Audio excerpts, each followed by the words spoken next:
What's good? What's good? What's good, fans? Cleveland, how you doing, man? Doing fantastic, Ken. How about yourself? I'm well, man. Heard you had a nice trip to the Midwest. How'd that go?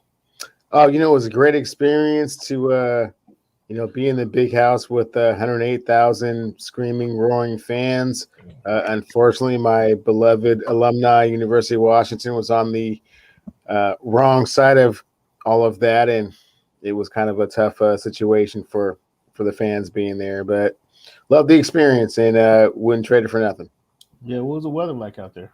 It was actually very pleasant, maybe 75 or so. Light breeze, nothing too heavy. Great Oh weather. yeah, man. Shorts weather, actually. Sure. Well, let's not get carried away now. I mean, let's not get carried away. But that was good. That's good to hear, man. Sorry about your Huskies that they couldn't pull it out. But hey, so that's 0-2 for the Huskies. Yes, that's true, Cam. They are on to at present. Thanks for bringing that up.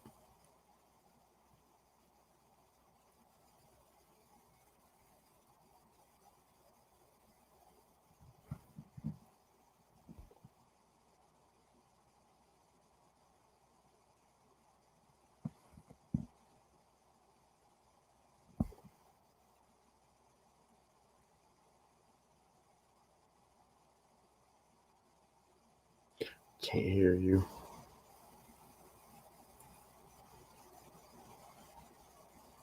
Can't hear you.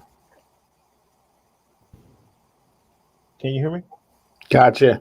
All right, my bad. Once again, fans, I want to thank you guys for tuning in to the Voice of the Fans podcast. This is one episode 156 of this iteration of the Voice of the Fans podcast. Thank you guys for listening to us. However you're listening to us, wherever you're listening to us, we appreciate you guys for tuning in. If you're on the go, listen to us on the podcast via Spotify, tuned in, Apple Podcasts, Google Podcasts. We appreciate you guys for tuning in. If you're checking us out on YouTube, we appreciate that too. Also, be sure to check out, go ahead and subscribe to HMB Media TV if you haven't already done so. And if you've already done so, we thank you.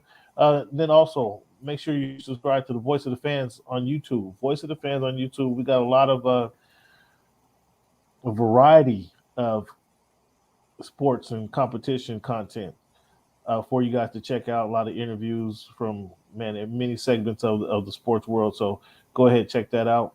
This week, Cleveland, actually, man,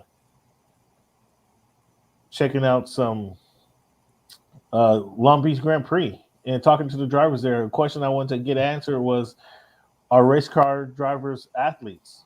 So I had a chance to chop it up with some professional drivers. Actually, one lady was up from Seattle.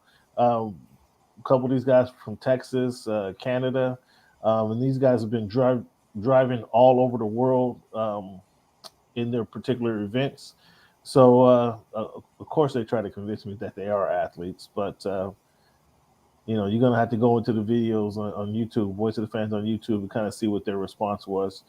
Am I convinced they're athletes? Um, Not so sure. Are they precision? Are they precision, highly skilled, trained professionals? Yes, I'll give them that. I'll give them credit for being that. Athletes, yeah. But nonetheless, you're gonna have to go. We had a lot of good conversations with them. Go ahead, check it out at Cleveland. I think I sent you a video. I don't know if you had a chance to check it out, but go check it out, man. It's an interesting day yesterday at media day for the Long Beach Grand Prix Acura Long Beach Grand Prix. Got a chance to ride in a new Acura NSX. $180,000 vehicle is it's pretty tight, man. Three motors, two electric, one gas motor. Um, 0 to 60 in 3 seconds. Um, pretty freaking impressive. So it was pretty cool, man. I had some great conversations with those guys. That's just an example of some of the content that you'll find on the Voice of the Fans podcast. So go ahead and check that out. Cleveland, as I mentioned, September 15th, 100 uh, week 115 of the Voice of the Fans podcast. How we do each and every week, Cleveland. We look at the numbers. This week is being number 15. So when you think of the number 15, who comes to your mind first, or who wore that number the best? Probably who comes to mind first is a cat named Carmelo Oh Anthony. boy.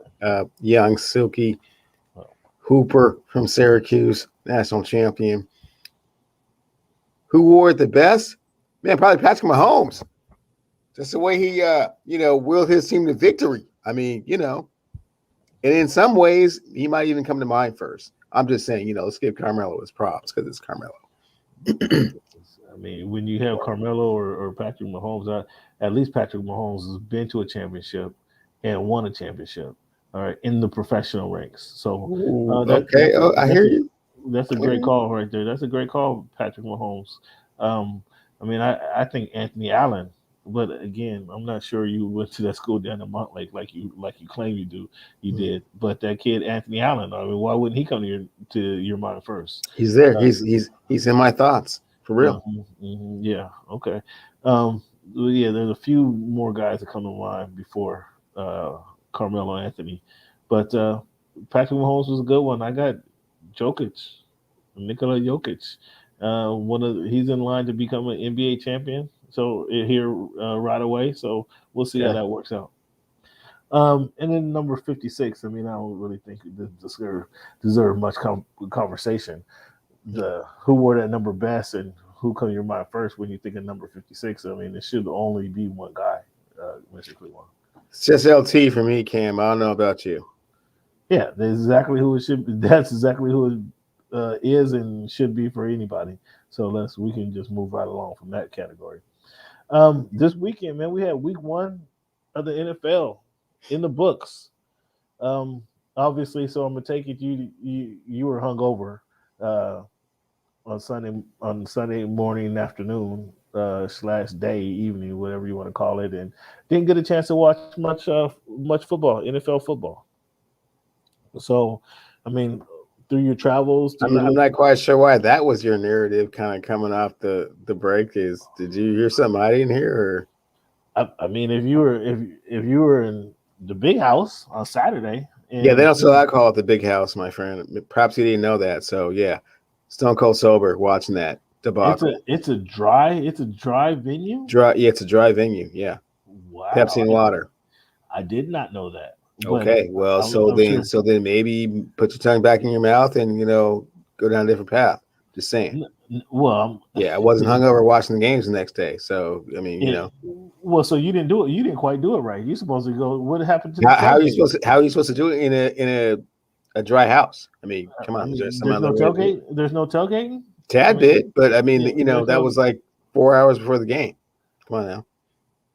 4 hours. Wow. Yeah. Okay. I don't know where the heck you stayed in Michigan, but I thought they sell alcohol by 12 o'clock everywhere. Nonetheless. And then you didn't drown your sorrows in a pint or two out there. Hey, look, you know what I'm saying? You're speculating on what I was doing. I'm just saying, hey man, you're just dead wrong.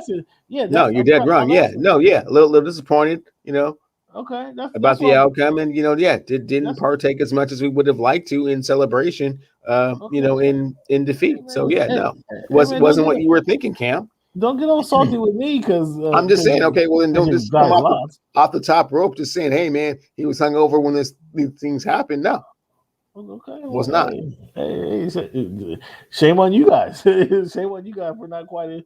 Okay. It just wasn't the environment and the atmosphere and the results to do so. So okay, yeah, all right. So how much football did you watch then on Sunday? Quite a bit. That's what I was getting. Pretty much all of it. Pretty much all of it. Yeah, it's not as hungover as you were trying to implicate, or insinuate, I should say. So you saw the Dolphins get their victory up in the Northeast. I did see that. I did see that. Yeah. Okay. So as fate would have it, there was a fumble inside the 10-yard line. Caused by who? Who caused that fumble? Did not lead to a lead from the New England Patriots. I mean, who caused that fumble? He didn't just drop the ball out of nowhere. There's somebody caused that fumble. Fumble the football. Who caused it? Oh, you don't want to talk. You don't want to talk about what caused the fumble. Okay, but I'll tell you who caused it. I'll tell you who caused the fumble. The defensive player of the year last year. That's who caused the fumble. And Xavier Howard. That's who caused the fumble. Okay, you don't have that guy on your squad. They didn't throw to him all day, so he was a little bored. I thought the defensive player of the year was Aaron Donald. Did I miss something? Yeah, you did actually. Defensive player of the year in Xavier Howard. Again, he was a little bored. He was a little bored throughout the game because they didn't want to throw his direction. So he had to get out there and make some plays any way he could. And so that's how players step up when, they just try to avoid him all day. He steps up and makes a play. And so, again, you and Brian Flores and that whole Steve Nelson team you guys got over there, if you don't. Oh, I'm sorry, Cam. Are you back on some type of probationary period where you can be somewhat of a Dolphins fan? Look at you. Trying to act like you got a transfer. Try to get on the 48 with everybody else. Wow. Are you back on the Dolphins bandwagon? What?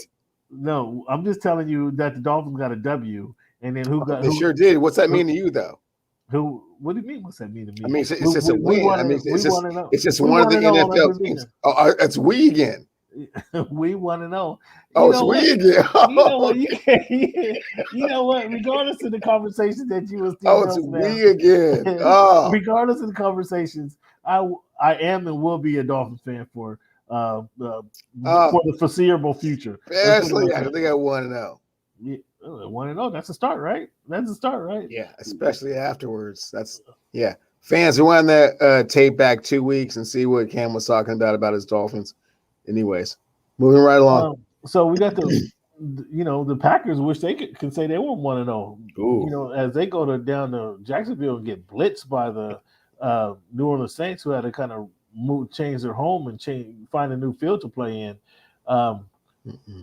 Jameis went to work. I mean, the LASIK work, or was that just bad juju by the NFL MVP for last season? How did you see that game? I have no idea, Cam. It was such an apparition, man. And those Green Bay Packers cost me thousands on that sportsbook, man. Wow. Had them on multiple parlays. It was horrible. Just watching Aaron Rodgers just sling the ball aimlessly around the field like he just didn't have a care in the world. It was very strange. And then to watch Jameis have this precision that he's never shown in his career ever before was kind of like, what's going on here? Some type of, bizarro world almost. It was crazy to watch. He thought they might have changed. And then you saw Jordan Love come off the bench. I mean, when's the last time you saw Aaron Rodgers not finish a game? Yeah, he came in early in the fourth quarter too. Yeah. He was in the game early. They pulled the plug pretty early. But I mean, do you expect Aaron Rodgers and the Saints to bounce, or in the Packers to bounce back, or is this a sign of things to come in the future? I expect them to. I mean, I can't see why, they had that type of performance in the first game, but I expect them to bounce back. Aaron Rodgers was the MVP of the league last year and still has a tremendous amount of talent. So I don't see why they wouldn't bounce back. And especially against the Detroit Lions, watch them play, spirited effort, but not the greatest team in the world. So they should carve them apart. Okay.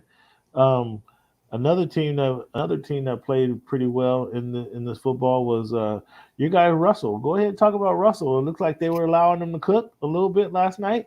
They were allowing him to make decisions and allowing things to happen for the team. So go ahead and talk about Russell. I know you're excited about how they played, and now they're 1-0. So go ahead and talk. I'll give you the floor. Talk about Russell Wilson, excuse me, and Tyler Lockett.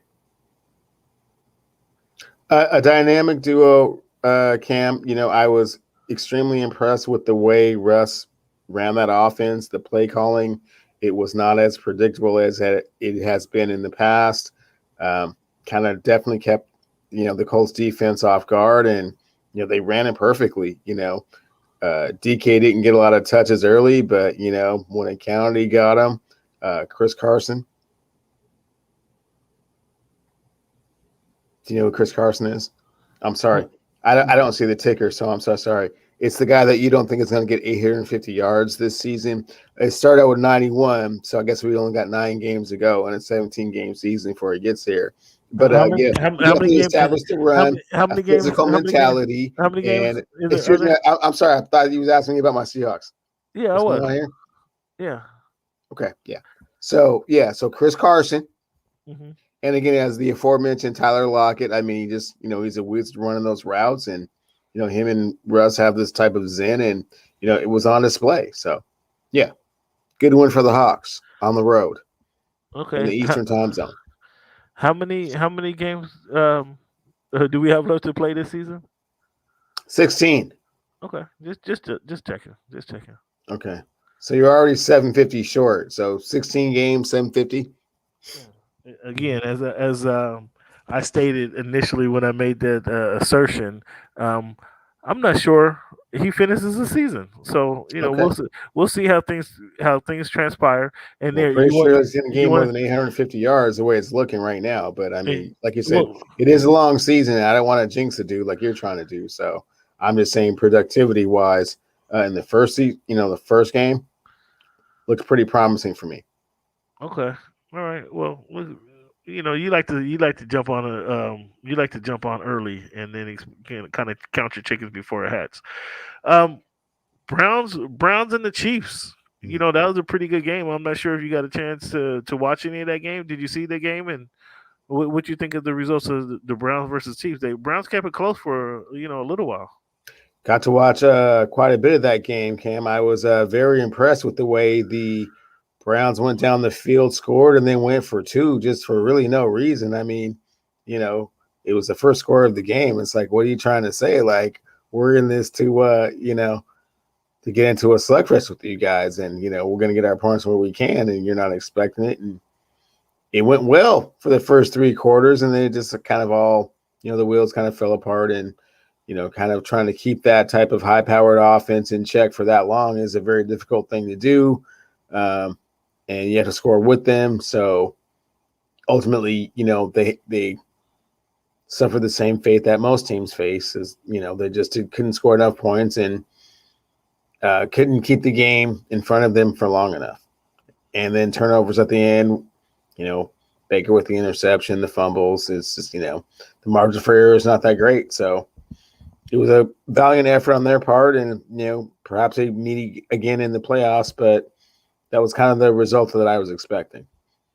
Yeah, it was the result that we were all expecting. But as you mentioned, when the Browns jumped out to an early lead, it kind of shows what they're capable of. So it allows them to kind of give them some confidence, if you will, a little bit, because now they know what they can do, and it's about can they continue on that effort and play for a full 48 versus or full 60 minutes, excuse me, versus a half a game or three quarters of a game. That's where they're at now. They've shown that they can do it. A lot of people had confidence in them. Now they're going to have to prove to themselves and prove to the league that they can play the full 60 minutes. So astute observation by you. um, what do you think about the Broncos routing the Giants? I mean, the Giants aren't world beaters, but the way Teddy Bridgewater had the game played looked like Teddy was back in Minnesota, just moving around well, putting on fakes and shaking defenders out their socks as he's making touchdown plays. What did you think about, or what did you see with the Broncos? Was all over that, Cam. Jumped all over the disrespect for the Denver Broncos. Only -3 against the Giants. Ooh, loved it on the teaser. Sorry, for my gambling fans out there that watch the show. Yeah, I was in the sports book pretty much all day that Sunday, so very dialed in. But yeah, no, that he ran the offense the way he's supposed to. Very Alex Smith like, very efficient. Does what he needs to do. Run, pass, mix it up. Great victory for them. So if I understand you, I mean, I understand you correctly. You actually found a state where you can actually bet on games, huh? Yes, and Cam, I'll have you know that here in the 206, the tribal casinos have actually opened up a sports book. So yeah, Uh oh. it's one of Uh the oh. places. Yeah, I mean, I'm gonna have to make a few stops over there, see what I can do. But yeah, I'm excited as heck. Which one is that?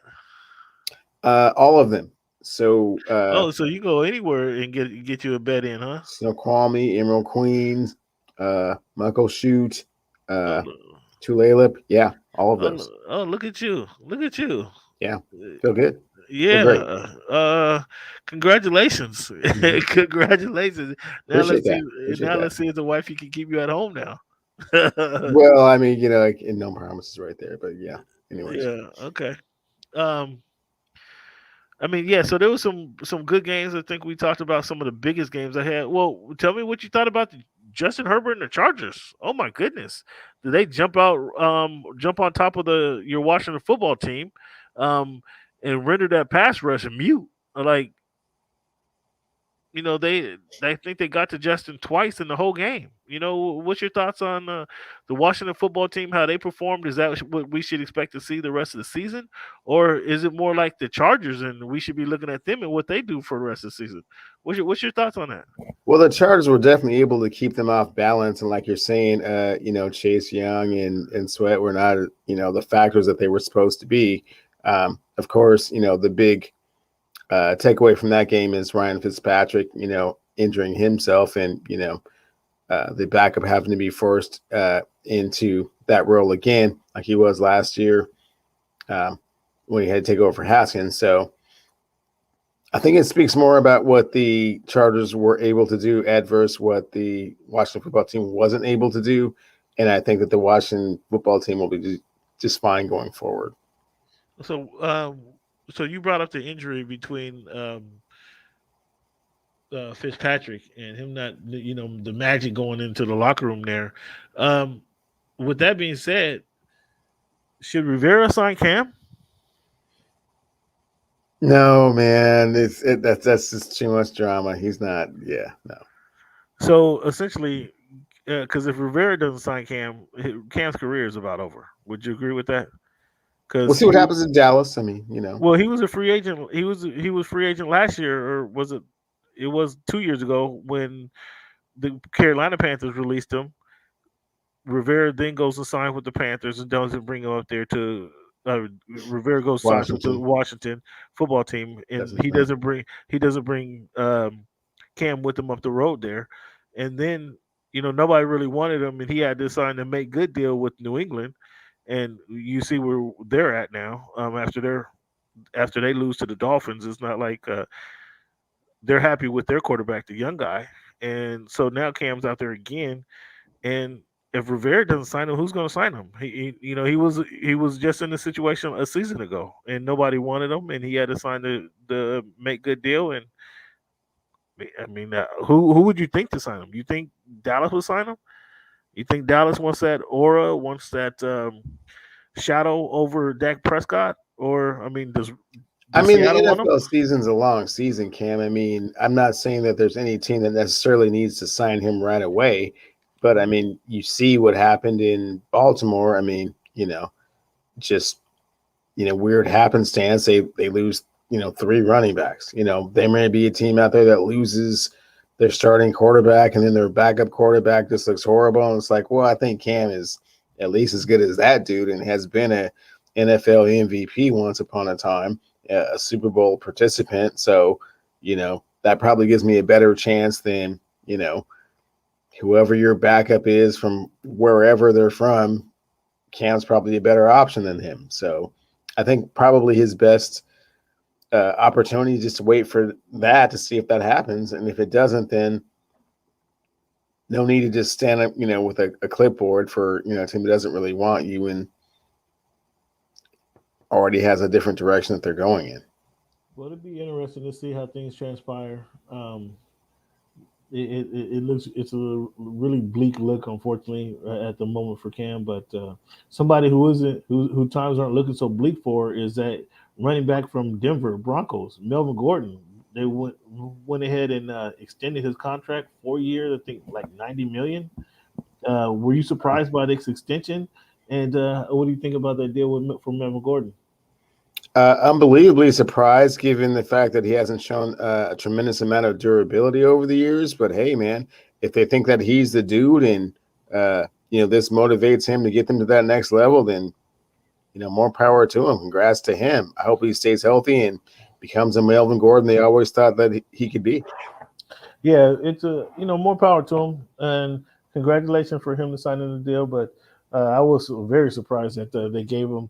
Not only did they re-sign him, but they gave him a healthy extension, I should say. So we'll see how that transpires.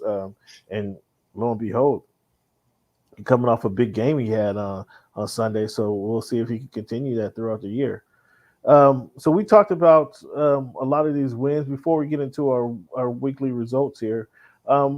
Better win, worse loss. Was it a better win for the Saints or worse loss for the Packers?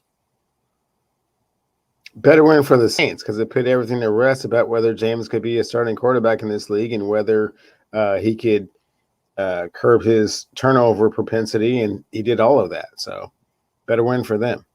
Okay, was that a better win for? I agree with you, by the way, but was that a better win for the Chargers over the football team, or a worse loss for the Vikings to the Bengals?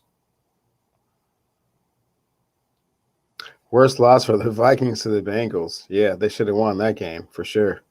Yeah, I actually had the Viking. I actually have the Vikings as a playoff team. So yeah, for them to lose to the Bengals, we all know what Joe Burrow's capable of, but the Bengals as a whole, for them to lose to them in overtime, I mean that was kind of a shameful loss. Even though they fought their way back to push it to overtime, they had no business being down 2 scores to the Bengals in that game.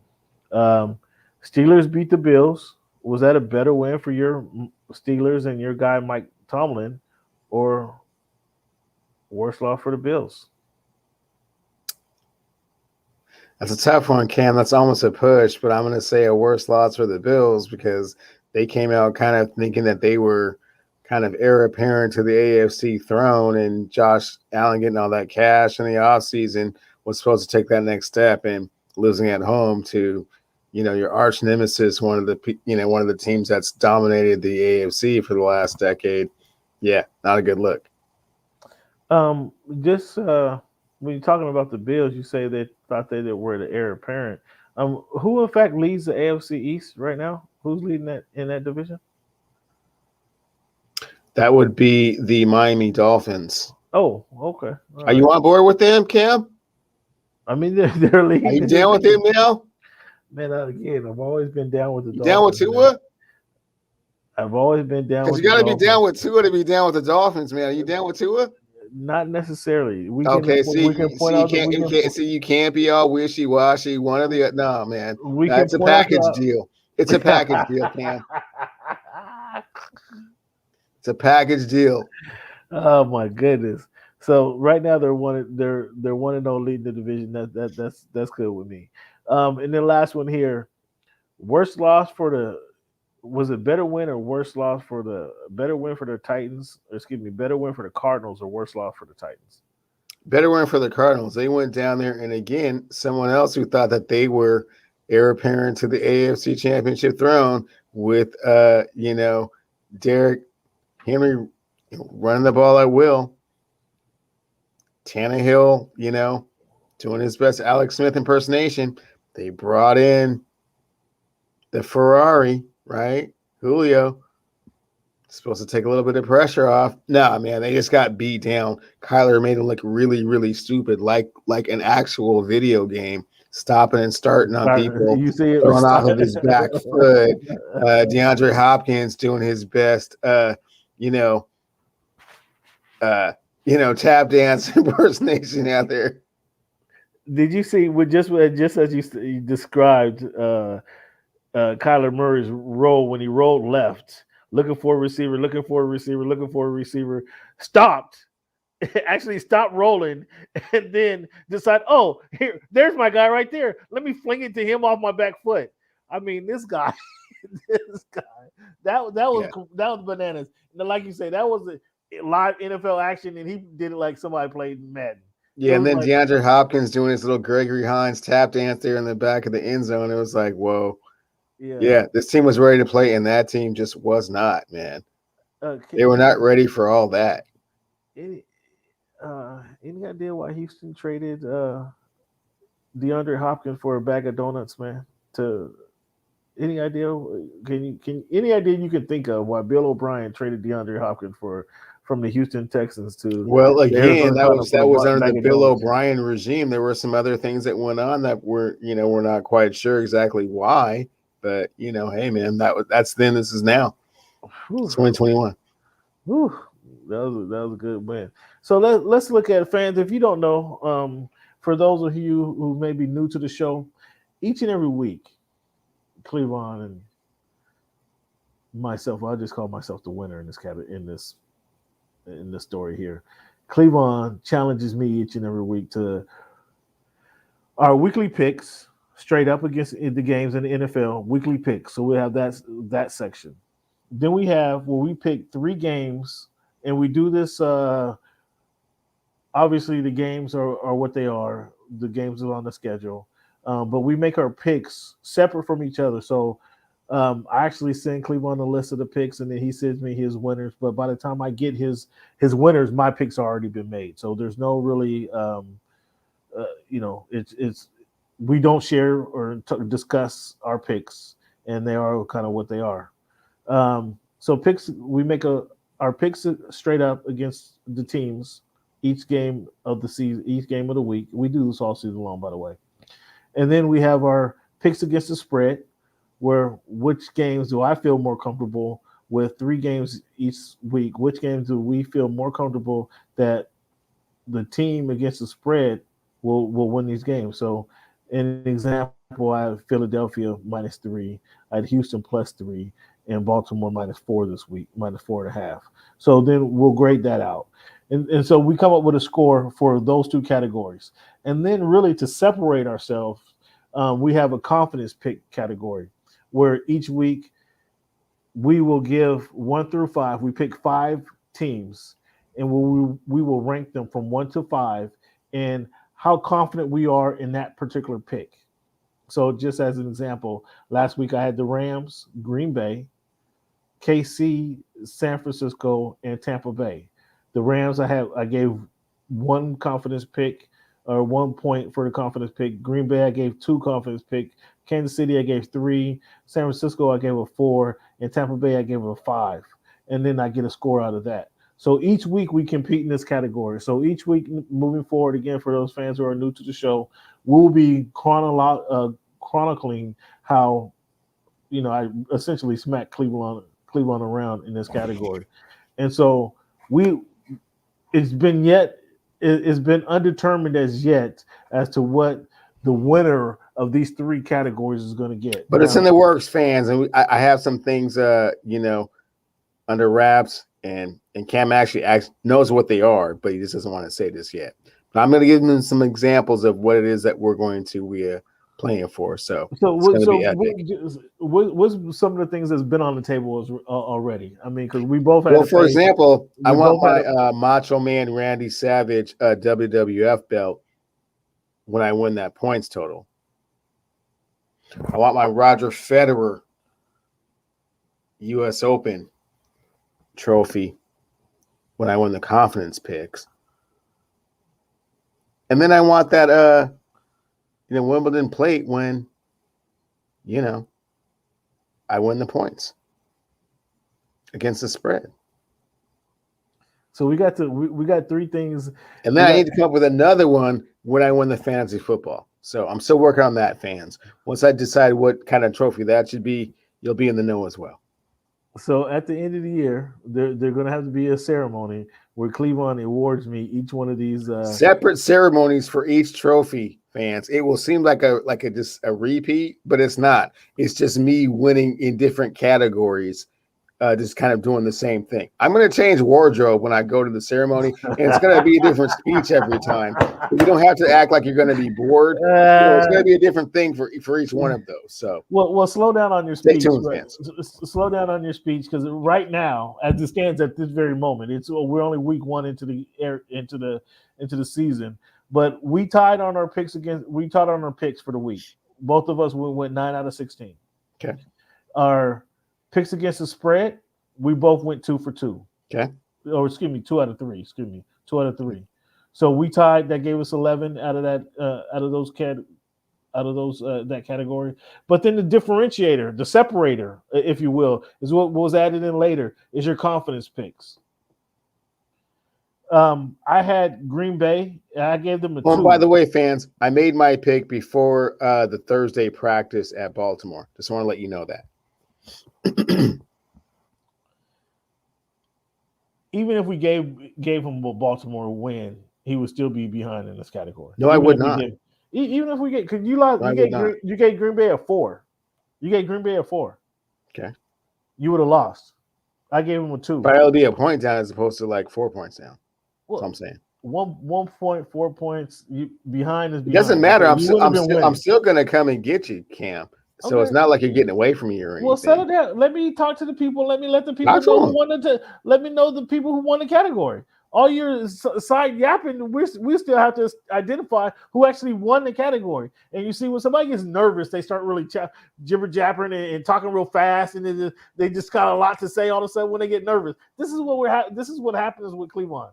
So as I continue, fans, and before I was rudely interrupted, each one of these categories we kind of give a score. I had Green Bay, and I gave them a 2, and they lost. So that took 2 points out of my possible 15 points. Cleveland actually took Baltimore, who lost on Monday Night Football, and he took Green Bay, who got their butts whipped on Sunday. So that was a minus 6 points, and that gave him a 9 out of possible 15 points. So once again, Cameron established himself as a premier pick selector for Week 1.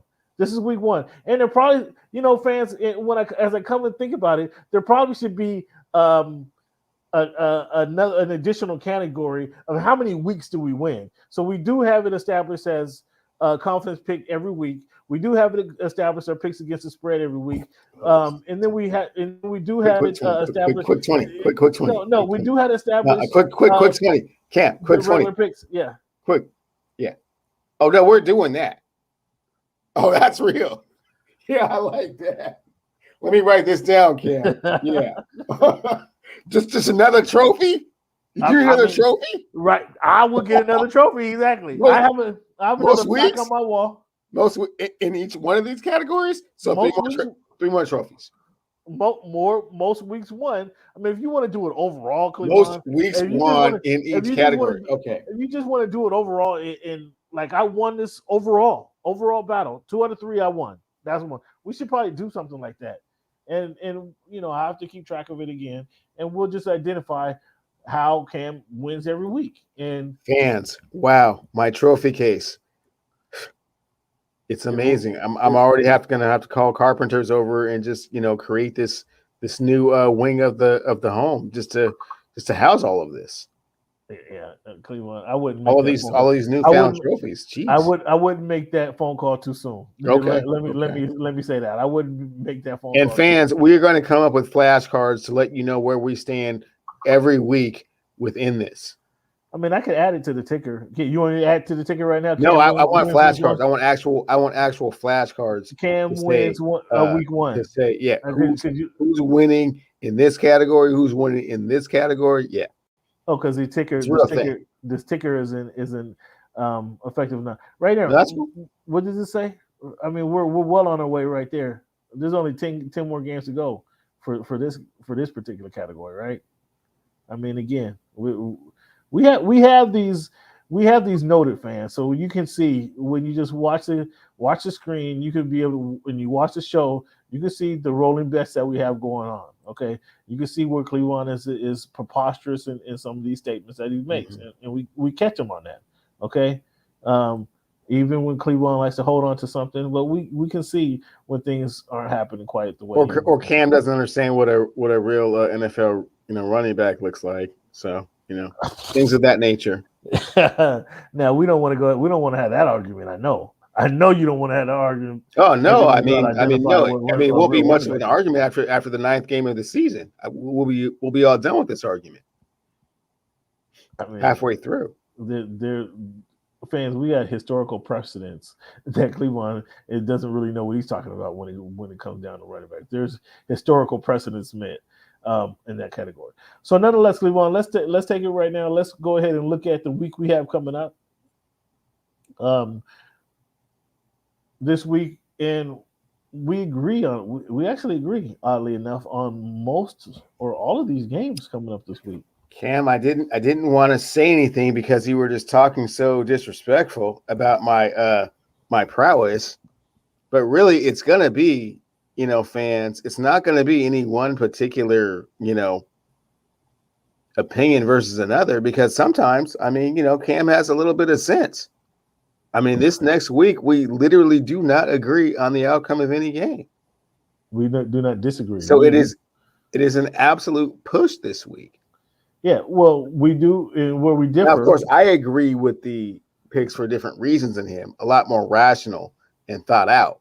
But I mean, some of his stuff is just very emotional and just kind of riding the wave of what's going on and kind of listening to the prognosticators out there and kind of formulating his opinion kind of around theirs. But at this particular time, it just happens to align perfectly with what I'm thinking. So that's kind of I'm just saying, I'm not gonna say great minds think alike, but I'm just saying, he's not that far off all the time.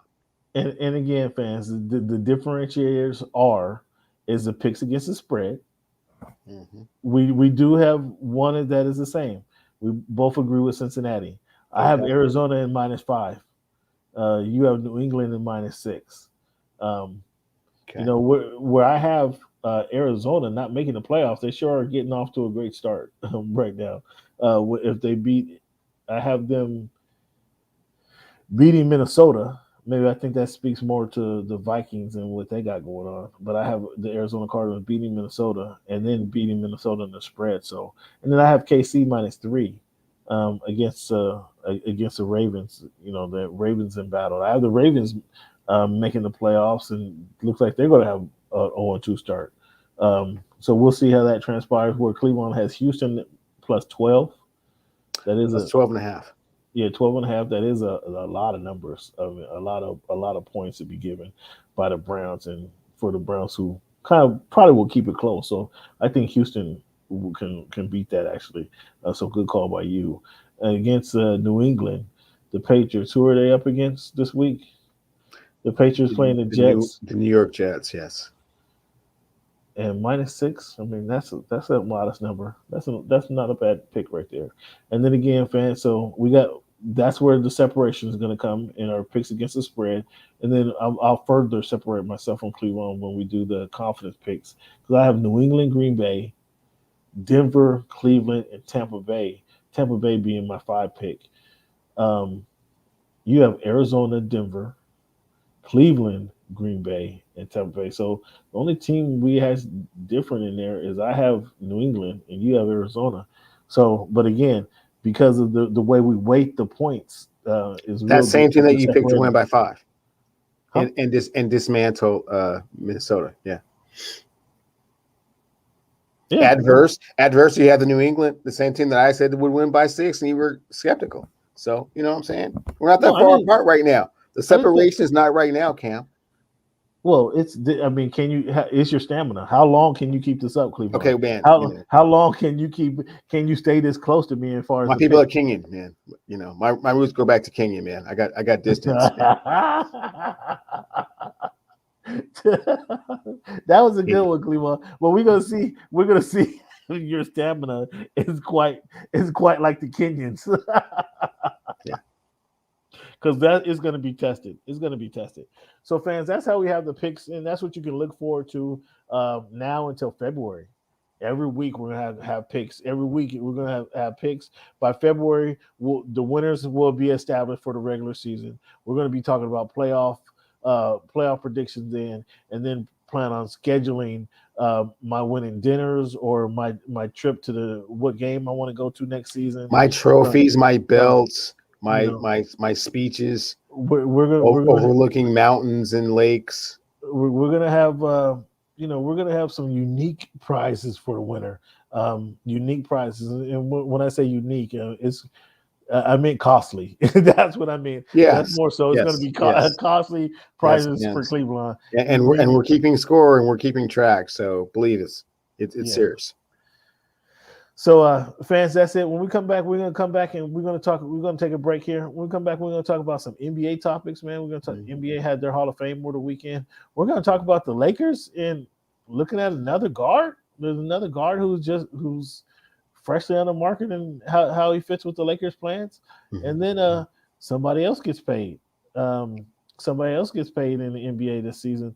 And then one of the big conversation is that we're going to start our project is narrowing down the NBA's top 75, and we're going to work on that project starting tonight by just identifying some players who should have been in that top 50 list, but obviously weren't because of their position in the league at that time. So we're going to look at that NBA's top 50 list and then see who we can pull out and replace. Kind of make this transition a little easier.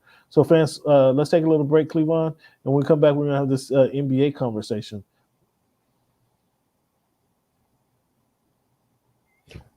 90 seconds. Be right back. Yeah.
Fans, if you want to go ahead and chime in, because right now, like I said, when Cleveland comes back, we're gonna talk about the NBA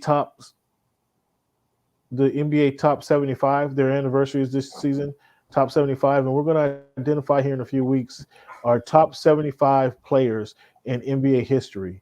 And so, if you want to go ahead and send in your comments on who you believe should be added to the top 50 list. That's going to be the basis of our list. We're going to talk about later who should be removed or added to that list, and then identifying the top 75. And go ahead and send that list to me.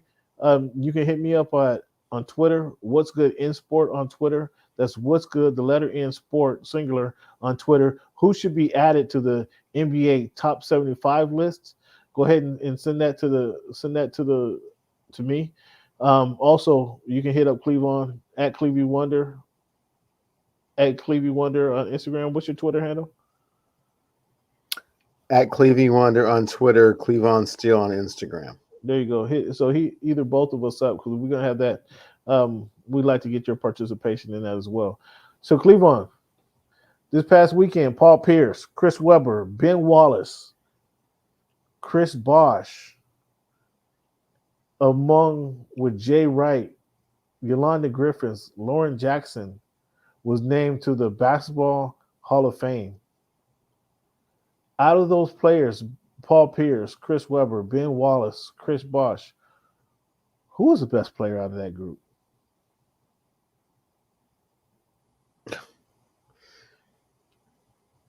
It's a tough group, Cam. It's not my favorite Hall of Fame class ever, but from that class, I would probably have to say Chris Webber. Chris Webber wouldn't be a bad pick. I think he came in the league certainly with the most hype, with the most potential. I'm not sure he was better than Paul Pierce, though. Paul Pierce was buckets, man. From his first season in the league to his final season in the league. Well, no, let me take that back. From the first season in the league to, as long as he was a star, Paul Pierce was buckets. I mean, his final days as a Clipper, it was less than impressive. But what you think he was, Kobe? Huh? I was thinking it was Kobe. And the people don't love him like that. No, in all seriousness, I think Paul Pierce's game, man, he was buckets. He played on a lot of bad teams, if you remember correctly. Um, he played on a lot of bad teams, worse than Chris Webber played on. I know Chris Webber played on the Bullets as they were. I think he spent some time in Detroit, but he came in the league with such great fanfare. Um, that his star, I wouldn't say burned brighter, but it certainly his peak might have been a little higher because in Sacramento they were good for years until the refs decided to do some work. You know, David Stern and the refs were kind of working a little special magic out here for the certain team in the purple and gold. Outside of that, I mean, he ran up against David Stern, the refs, and the Lakers. So shame that was made it tough for Chris Webber. But Paul Pierce, man, once he didn't get traded, he got teamed up with Ray Allen and Kevin Garnett. They were a tough team to beat. And as your guy Doc Rivers would say,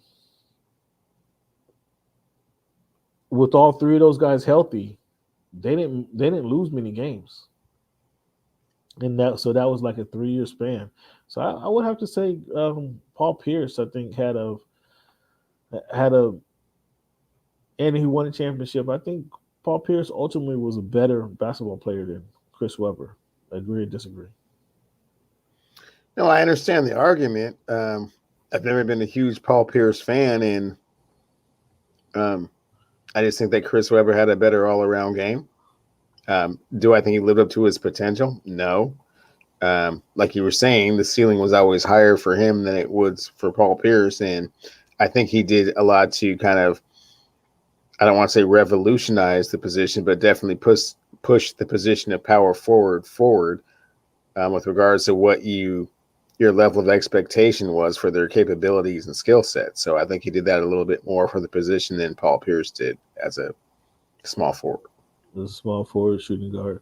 And I have some. I was disappointed Chris Webber wanted out of Golden State.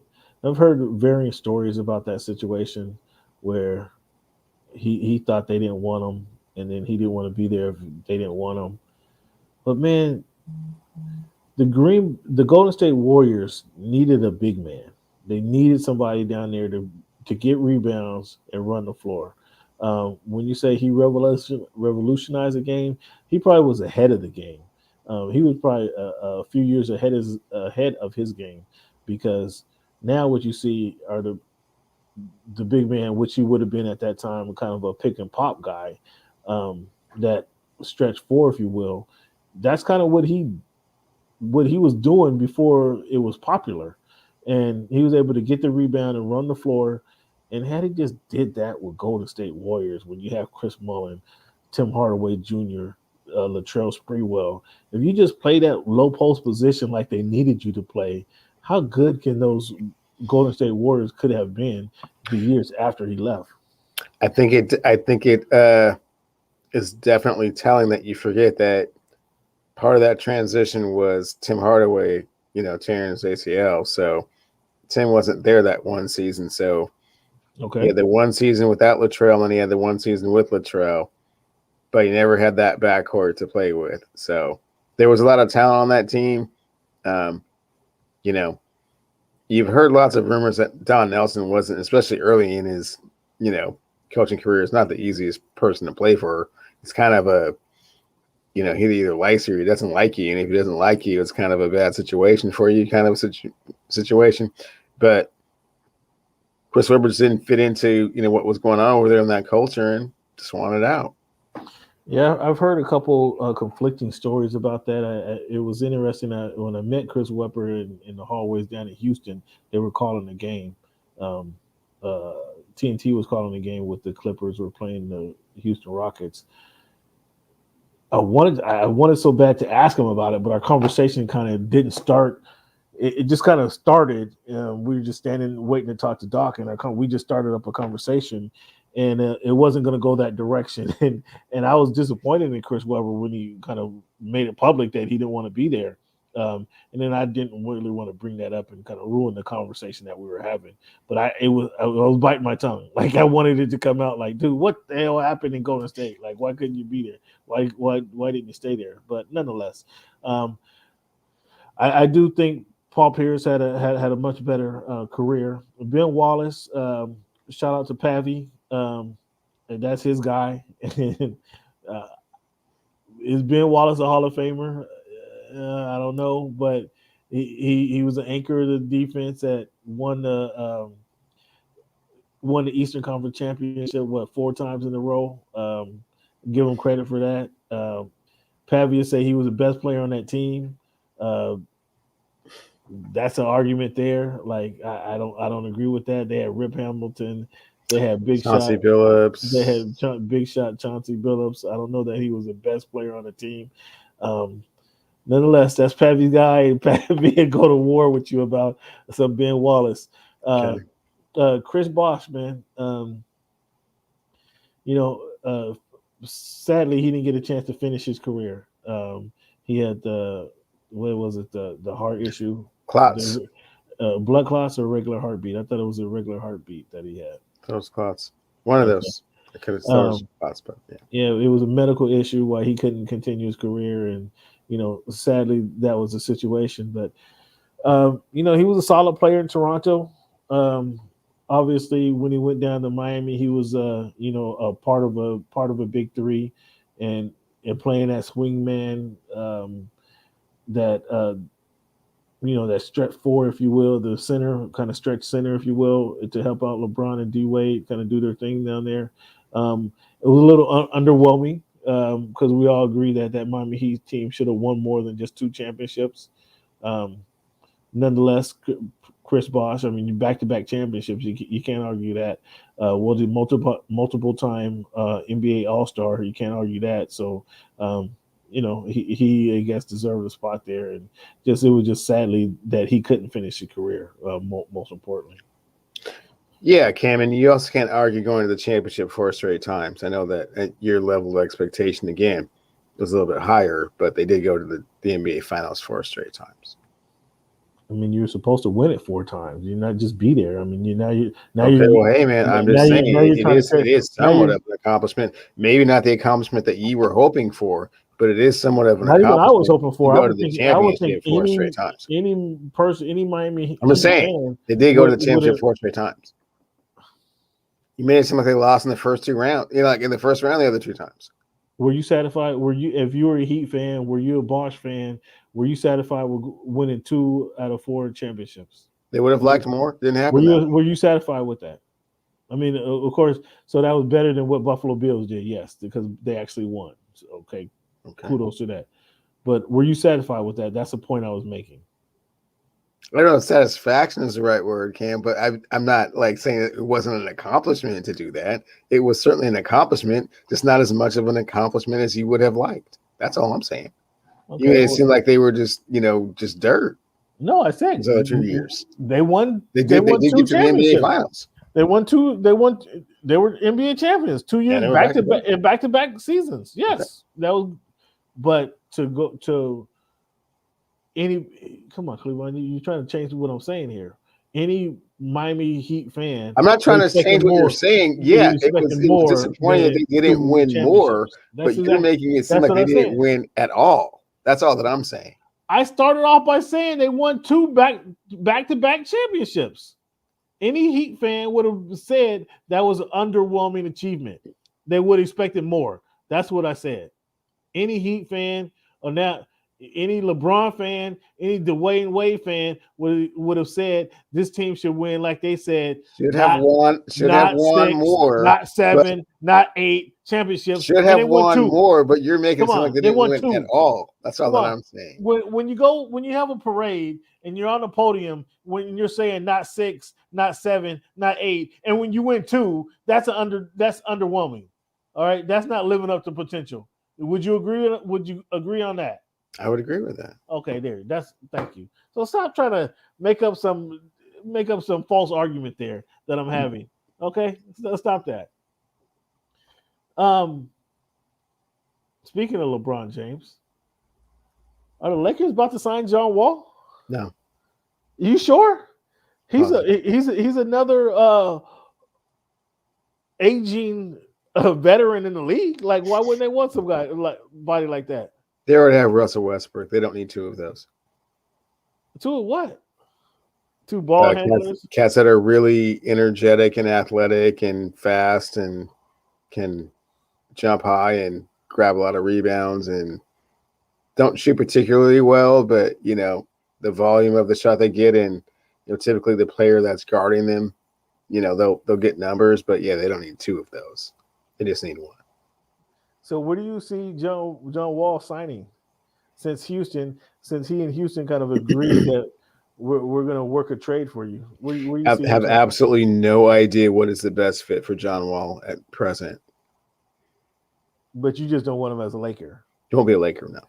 No, that sounds like there's some personal animosity or you're being vindictive I'm against just, John Wall. I'm just saying they already have a player just like that. Why would they need two of those? They don't need two of those. I mean, they went and got your boy Rondo. Why would they need another point guard? And they had Russell Westbrook. That is Russell Westbrook. Yes, they have him, but so what? Rajon Rondo's family. You know what I'm saying? Oh, nah. His family. He's family. He already apologized for going over that other locker room. He didn't like it. He showed them the pictures of what it looked like. They all laughed. They smoked cigars over it, and it's a done deal. I just thought about something. Maybe they brought Rondo in to give him some intel about what's going on in that locker room over there. Oh man, they don't need none of that, man. They already saw the pictures, man. They just be cracking up, man. It's just the funniest thing to them. I just thought about that. Maybe they brought Rondo in to try to give them some intel, let them know what's really going down in that other locker room. Man. How they treat the players. How they have the food set out for the players. They miss Cam. They miss their space, partner, man. They miss the dude they can talk with and just hang out and just be the OG in the background, man. They missed that, and he's back. Okay, all right. I still think we might see John Wall wearing a purple and gold number 11 or something, maybe like that. The Nuggets signed Aaron Gordon. So this turns out it wasn't a rental. They give him 40 mil or 4 years over 90 mil. Aaron Gordon. What do you think about that for Aaron Gordon? I mean, for Aaron Gordon and for the Nuggets, do you think now the second year that he flourishes with the Nuggets, or gives him a little bit more? He was more defense towards the end of the year and toward the playoffs. Do you think they give him that scoring punch that's needed for the Nuggets to kind of get over the hump there? No, not really. I mean, I think it was a great deal for both of them because it's basically the same contract that he had before. The 4 years prior. So it's like basically getting Aaron Gordon, at the same rate that you would be getting him 4 years ago. So it's a good deal for Denver. It's a good fit for Aaron. They don't ask him to do too much like they did in Orlando. They have, potential MVP in Joker and, Jamal Murray when he gets healthy, Porter Jr., a great nucleus. So they don't ask him to do too much, but be athletic around the rim. And that's something that they somewhat lack, and he gives them that. So you don't want him to do too much. I mean, I think he don't want Aaron Gordon to do too much, man. I think he averaged 15 points. You don't want a little bit more, some more points out of him? Nah, that's cool. Get your 15 and your 12 and play great defense and be a threat to jump out the gym, man. Yeah. Well, that's interesting. I would think you want a little bit more out of Aaron Gordon, considering what he was. Wasn't he thought of as a go-to guy? No, but they've come to that realization long ago, Ken, that he's not all that. So just do what you do really, really well and effectively and stay healthy. And yeah, we could use that.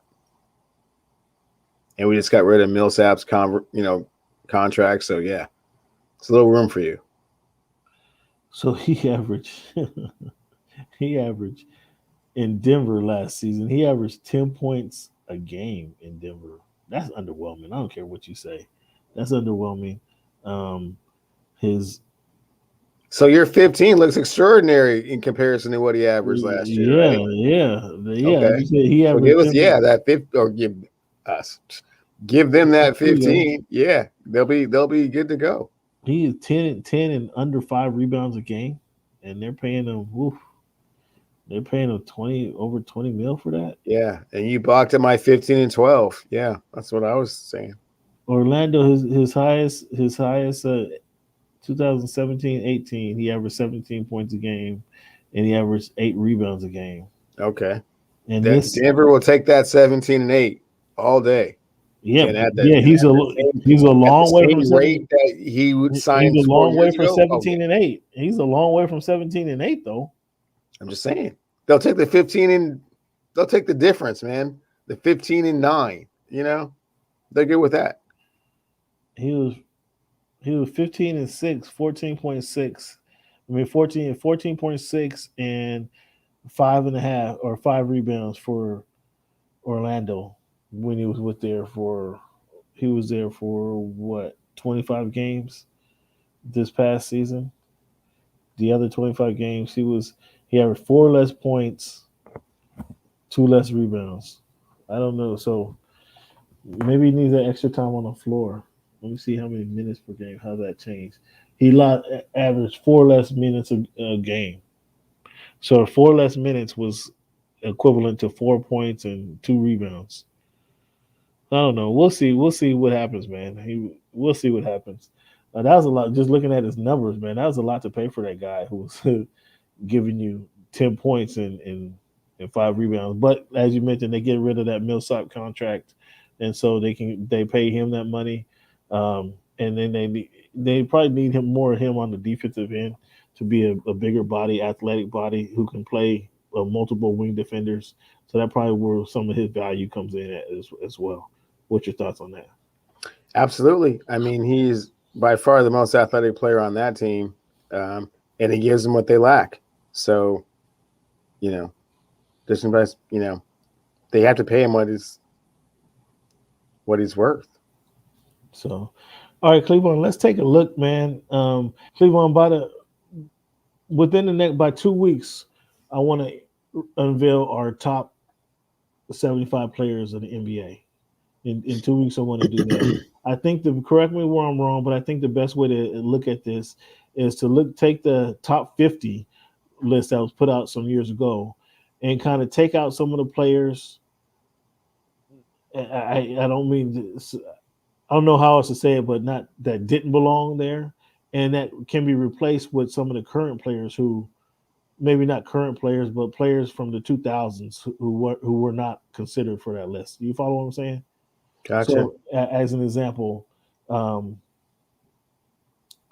Dolph Shays. I mean, whatever Dolph Shays meant to the NBA, I mean, I don't know that he meant more than Kobe Bryant. You know what I'm saying? Or um, a Dave Bing, or I know you're gonna get emotional when I say Bob Cousy, but the Dave Bing and Bob Cousy mean more than Dwayne Wade or Tim Duncan meant to the NBA. You know what I mean? So I think some of those Hal Greer can be pulled off this list. Would you agree in that?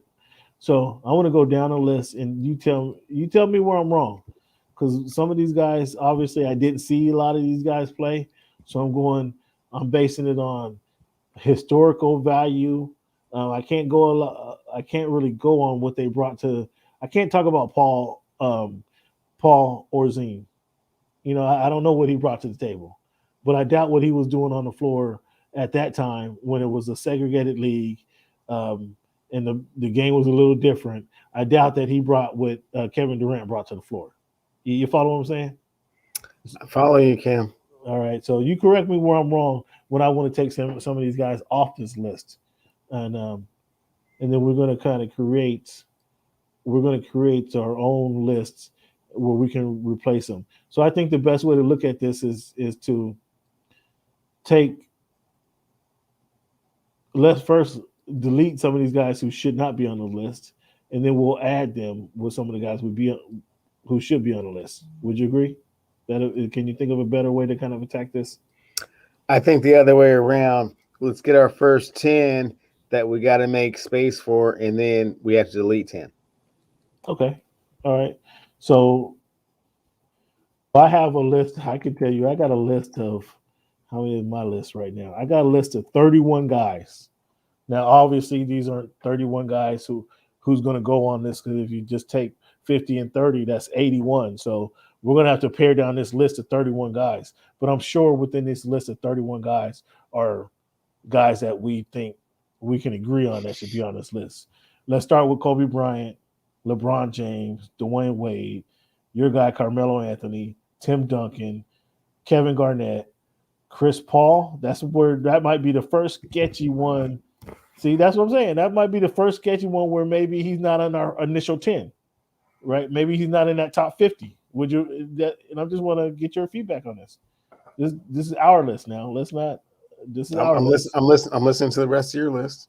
I was just coming with my power 10, and then I assumed it would be the same as your power 10, and then after the first power 10, then we would kind of get into a conversation, because I don't have Chris Paul or Carmelo on my list. Okay, fair enough. I wanted to add the discussion because I don't think Carmelo probably should be there anyway.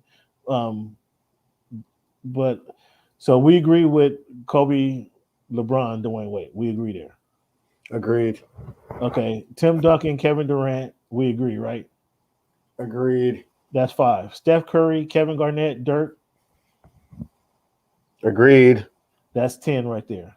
That's 10 right there. That's 10 guys. Now, I want to continue to go down the list and see maybe we can get through this list and see. Yes, I had AI and Reggie Miller on my list. You had some other cats that were not really worthy of being on the list, which was Carmelo and Chris Paul. At least not the first 10. Okay. Well, so hold on. So you just added a couple more players to my overall list right now. So kudos to you for that. But if you're saying AI and Reggie Miller, they can't be in that first 10, can you? So we got the first 10 that need a spot. Yeah, you got a Reggie Miller and AI.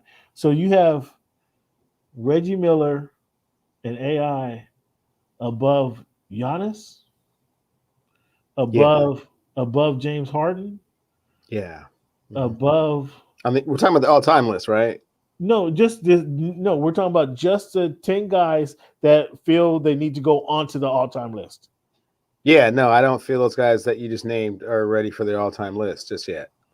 Manu Ginobili, Tony Talk Parker. about it. Tony Parker. Talk about Tony. Talk about it. You have Reggie Miller and Allen Iverson better than Manu Ginobili and Tony Parker? Yes. And now Tony might be a little bit of a stretch, but definitely better than Monty. Really? Yeah. Manu got 3 of them, man. 3. And was a factor in all 3. Sadly, Reggie Miller and Iverson. But Tony has an NBA Finals MVP, right? Huh? Tony has an NBA Finals MVP, right? Yeah. Okay. On those same teams as Monty, right? Well, no, it's not. There's no well about it. On those same teams with Monty. Yeah, 2006, 2007 Finals MVP. Yes, he had 4-time NBA All-Star, 4 times All NBA. 6-time NBA All-Star, 4-time NBA champion. 4-time NBA champion. Okay, and you don't have. I don't know that he was better than Manu, but. all that stuff you just said, you still don't know, huh? You're still confused? I mean, all that stuff you just said. Yeah, your criteria is something else sometimes, man. Wow. All that stuff you just said, you don't know if he's better than Manu Ginobili? Oh, man. Manu only was an All-Star 2 times? He was only All-NBA twice? 4-time champion? I thought he was 3-time champion, but he's a 4-time champ. Either one of these guys. So okay, Tony Parker gets a nod here. Just Tony Parker gets a nod there, but either one of those, Tony Parker and I don't know if Manu, Manu's making my 75 all time, man. I really don't. wow. You don't know. Tony's in the conversation. I don't know if Manu's really in the conversation. So you still want to take Allen Iverson or Reggie Miller over Tony Parker? That's debatable. I mean, I was just throwing those names out there as kind of think there's a like debate. I don't think that's a debate anymore. Like I had Tony Parker on my list, but I had him under. I mean, sheesh. There's still Dwight Howard. I mean, Tony Anthony definitely Davis. gets in before Carmelo and Chris Paul, like you were saying. I mean, way before those guys. Well, okay, there. I mean, that's Yeah. fair. I mean, that's fair. I'm surprised. So we're arguing now about the final spot now, because we got 1, 2, 3, 4, 5, 6, 7, 8. So there's two guys. There's two guys who's on this list. Are we agreeing that Tony Parker's in this top 10? We'll throw him in the first 10. I'm okay with that.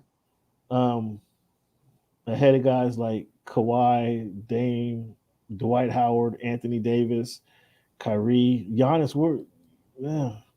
Yes, ahead of all of them. Where is Draymond Green? Where is Klay Thompson? Oh man, right now on the outside looking in. Klay Thompson, both of them? Top 75? Yeah. Where do you have Paul Gasol?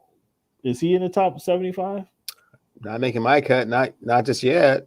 Well, I mean, we got to chop it down a little finer, but not so far.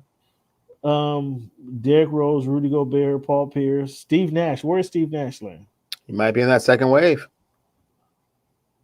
Okay, and so now we're down to Steve Nash, Allen Iverson, Reggie Miller.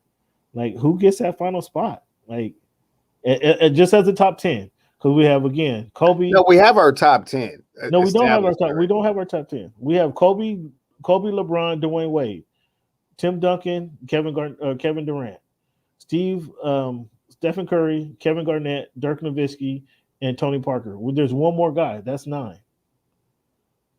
That's 9 there. It's one more guys. We'll go with AI and we'll figure out the rest later. Is that a cultural?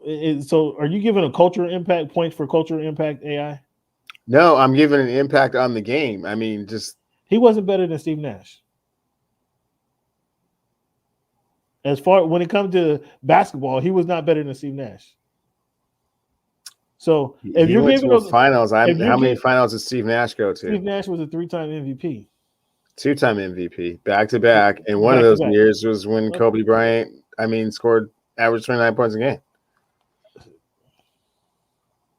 We'll give it to Nash just to make it simple, and we'll leave AI and Reg because it's just the first 10. It's just the first 10, right? We have still, once we identify our 10, we're gonna add these to the top 50, and we still have 25 players to come up with, right? So yes, it's just. We have still room for a lot of these players, but just to identify our first 10 is, that's a tough cut. So we're sure we agree that Carmelo, Chris Paul, Manu are not in that 10. AI gets not right. AI and Reggie Miller, yeah, those 5 are in the next wave. Kawhi. 2-time champion, 2-time. We didn't talk about him, man. Come on now, that's we're a little premature. Chris Bosh. Oh man, we're a little premature on that one too. Anthony Davis. Yeah. Giannis. A little premature. And Draymond Green, I think they're premature on that one as well. Yeah, a little premature. Yeah. I'm just trying to. One of the 75 greatest basketball players ever. No, Draymond Green is not making my list of that. And we're sure that Allen Iverson is better than Steve Nash. No, we put Steve Nash in front of Allen. Allen's on the second wave. Oh, I'm sorry. I misunderstood there. I misunderstood. Okay. So, I misunderstood there. Okay. So we got our 10. All right. Now, you want to go through the list and take off some guys. Now, that's your job, Cam. That's what you do best. You grab them, you throw them out. You got to help me with this, though. I'll nod, but that's your job. That's what you do. So Paul Arzine, he's out of here. Paul Arzine is out. I mean, I'm gonna go. I'm going right for Dave Cameron, Dave the Busher. Like I don't know what he did. Um, Walt Clyde Frazier, Hal Greer. I mean, come on, Havlicek, Havlicek. Let's leave him there. Sam Jones, Jerry Lucas, George Mikan. Like, would George Mikan play today? Would George Mikan play? Would George Mikan play in the '80s, '90s, or the early 2000s? He was 7 feet tall, man. So I'm gonna help you out here. But was he? Was he? I Was said 7 foot. He was 7 foot tall, 210. Like he wasn't Dirk. yeah. He wasn't Dirk. He wasn't competing. He wasn't competing with Shaq. He wasn't competing with David Robinson. So I was saying Billy Cunningham might have to go. Bob Pettit. Bob Pettit might have to go. We already said Dolph Shays, right? Might have to go. Bill Sharman. Like, is Bill that Sherman is that type of shooting guard alive today? might have to go. So that's 1, 2, 3, 4, 5. You said Cunningham. I mean, that's a Cunningham from what I hear. 6 without Cunningham. I mean, Cunningham, Bob Cousy, or Dave Cowens. Who stays? I mean, Dave Cowens was a big man. He was a big man Bob for the Cousy Celtics. stays on that list. Those other two cats got to go. Cowens, Cunningham. Okay, so now we're at 8. 1, 2, 3, 4. I don't know how you feel about Nate Thurman, man. Right. Am I being sacrilegious saying he should go? I mean, not tremendous numbers, right? Yeah. Hey Thurman. Okay. Here we go. So now we're right about where we need to be. Now we're right around where we need to be. George Mikan, man, could he play today? I think he's making the cut. I think he's making the cut at 7 foot, man. Sam Jones. I think he's. I mean, Sam Jones is shooting guard. Like a shooting guard. What is he? 6'1", 6'2"? What about Havlicek? He's making the cut. I think Dave Bing. What do you think about Dave Bing? Tough one. I mean, be hard. So I got 1. So I'm just identifying 2, 3. All these guys who's gone. That's 5, 6, 7, 8, 9. We need one more guy to fit our 10 in here. Our assignment's done. One more guy. Real quick. Lenny Wilkins, Worthy's on the list. Wilkins, Unsell's on the list. Bill Russell, Robinson, Oscar, Willis Reed, Scotty, Robert Parrish, Shaq, Hakeem, Earl Pearl. George Mikan might be the guy. Kevin McHale, Pistol Pete, Jerry Lucas, Sam Jones. I think it's down to Sam Jones or what did I say? Sam Did you say Jones. the Busher already? Yeah, he's already gone. I think we're down to Sam Jones or Bill or George Mikan. Julius Drexler, Cousy. I mean, Cousy. Yeah, that's where we're at, man. We're at Bing. It's either Dave Bing, Bob Cousy, Sam Jones, George Mikan. One of those guys got to go. It's gonna have to be Bing, man.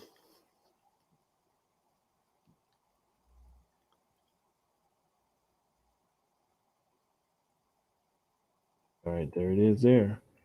So, all right, so we got rid of 10 guys. Now we can fit our 10 guys in. So, do you want to? Okay, so now we went through that exercise. We got 10 guys to go on the list. Do you want to go into this list and restructure this? Or do you want No, the restructuring is way too complicated. Yeah. They're just on the list for now. Okay. All right. And next week we're going to identify 25 more guys who go on this list. We're going to get 10 more people that we think are deserving of the list. 10 more? Well, we still got Okay, we're gonna have to come up next week. We're gonna have to come up with our complete list, and then the following week we'll do the restructuring. How's that sound? Because right now we identified the 10. That right now we have 50 players. Yeah, right now we have 50 players. Right, correct. So I have a list of 23 players that should go on this list. I mean, we'll see. We'll see what the list looks like. I mean, some of these people that we took off may have to come back on. I mean, I don't know. I don't know what your 25 looks like, man. Derrick Rose is not making this list, man. Giannis is not really ready for this list just yet. I mean, he's knocking on the door. Right. Okay. I mean, we're gonna have that discussion. We can. So we got our 10 to go on a list next week. And then you say you want to add 10 more to the list next week. So we already have our 10. We already have our 10 more to But then that means that the following week we're gonna have 15. We're gonna have to add 15 and restructure. You follow me? I mean, the restructuring, or is it just no need to restructure? You make the list, you are on the list, period. I mean, the top 20 is going to be the most controversial, and the top 10 is going to be the one that kind of really, is the one everyone's looking for. So you're just saying you make the list, period. You make the list, and then our top 10 is going to be the top 20 is going to be interesting, but the top 10 is really going to be the okay. Really so we break it down. All right, so we got our 10 that need to be added. All right, so that wasn't so bad.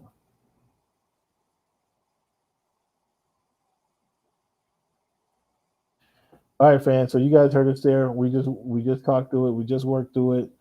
Worked through our list. Let me make sure I save this properly in its proper place. Okay, save. Yep, save. So we got.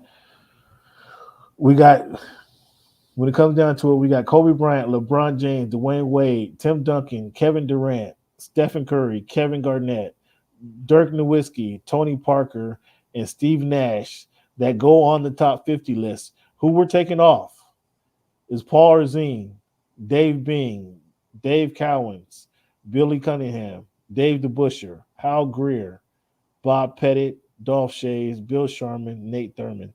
Those guys will come off the list. No disrespect to any of those gentlemen.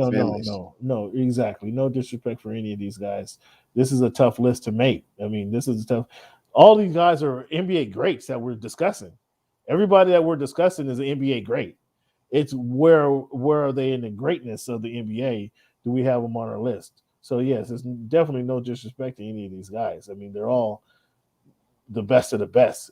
We just got to come up with 75 and respect to the NBA's top 75th anniversary, we're going to come up with our top 75. Also, we're going to have a couple guest hosts the day we reveal our top 50 or top 75 list. That's why we kind of want to have this list done by next week, because we're going to have the guys from Hoops and Brews join us to also have the discussion on the list, on the unveiling of this list. And they probably come with the list of their own. So this would be kind of a heated conversation, like who's on here and who's not. Because these guys, I mean, last time I talked to these guys, in fact, I watched one of their shows last week. They're watching the Portland Trailblazers play the Chicago Bulls when I think it was the 92 or 93 finals. And that was just last week. And so on a random Tuesday, these guys are watching NBA finals. So that tells you that their passion for the NBA. Okay, so we need to get all 25 of ours by next week then. Yeah, and that's what I was trying to push for. Yeah. Okay. Okay. Good looking. So, We can do that. That's yeah. that's doable. Yeah. We already have 5 in reserve, so we only need 20 more. Yeah, yeah. And I got a list. Yeah. I'm sure you got more guys that can go on the list, but I For already sure. got a list, yeah. So Yeah. so that's good. And just a reminder, folks, this Friday, go ahead, check out the Voice of the Fans on YouTube, as we're going to have some exclusive behind the scene coverage as the Los Angeles Clippers put shovel to dirt on their groundbreaking ceremony for the new stadium in Inglewood, California. So make sure you follow us on Voice of the Fans on YouTube. Y'all moving out? We're going to have exclusive behind the scenes coverage as the Los Angeles Clippers Y'all put moving shovel out? to dirt in Inglewood, California. They're moving to the big house on the hill. They're moving to the big house on the hill, okay? And they're going to make fans around the NBA, including those a little north of us in downtown Los Angeles, in that old place, the Staples Center. The Staples Center is outdated now. The Staples Center was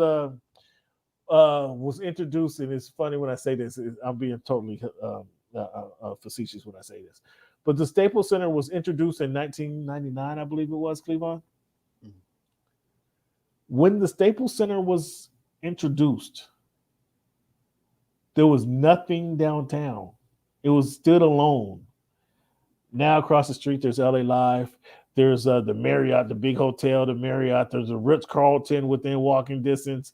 There's hotels. They're restructuring, regentrifying the whole area now that the Staples Center is downtown, and it brought all these extra businesses downtown. Because before the Staples Center, you did not go downtown Los Angeles.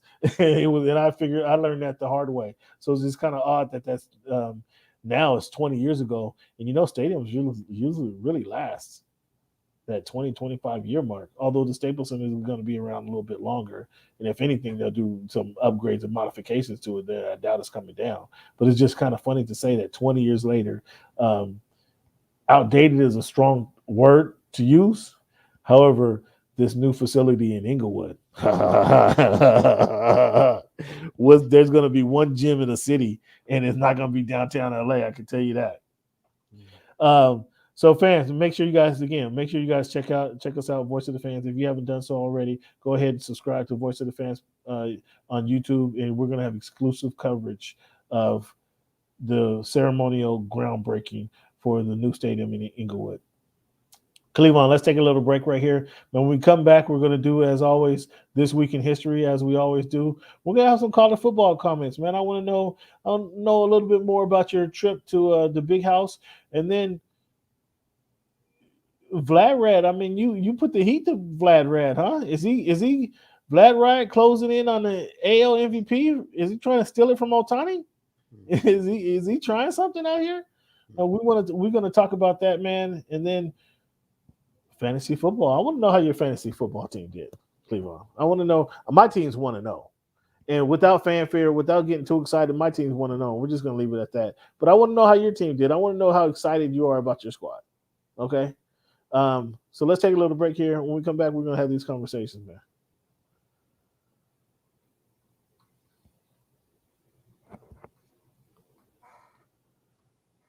We also got to do our predictions. We got to run through our predictions. Do we first? Huh? No, we have all the same. Yeah, so we did run up through that already. Okay, yeah. I just have it differently on my spreadsheet. I didn't move it up, but we did that already. Okay, cool. All right, cool beans, man. Yeah, so this list. So I'll send you the list that I created. And then we can play with this and kind of go back and forth, online. Kind of who you think you can highlight mine. You'll see how I did it. I highlighted you'll see how I have it. I highlighted those that need to come off on one side. I deleted, you'll see an empty space, and then I highlighted those that we just talked about need to go on the list. And then I have my list of guys, and if you want to, if you have some other guys, like I didn't have Iverson and Reggie Miller on my initial list. So if there's other guys that you think should go on the list, just add those, and then that'll be part of our discussion next week as to who. Because I still have, like I said, I still have just 20 names, and whether they make the cut, whether they don't, I don't know. But if you have some other guys that you think should make the cut, we can have that discussion next week. So we can just come up with, instead of ranking them, we're just going to identify who needs to go on the list. So we need to come up with 25 more names to go on the list. There's no need to rank them. I guess we can rank our top 10 or top 20 if you want, just for shits and grins. But right. if they're just on the list, they're on the list. I like that concept. That also saves some time, right? Right. So I'll send that to you as well later on. Okay.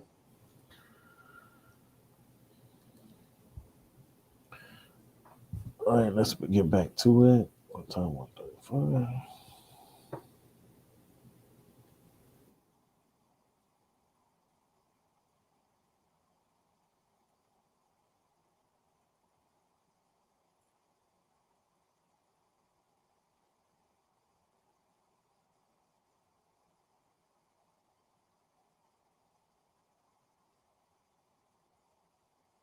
All right, fans. Thank you guys for tuning in. Voice of the Fan podcast. We appreciate you guys for tuning in, sticking the stand.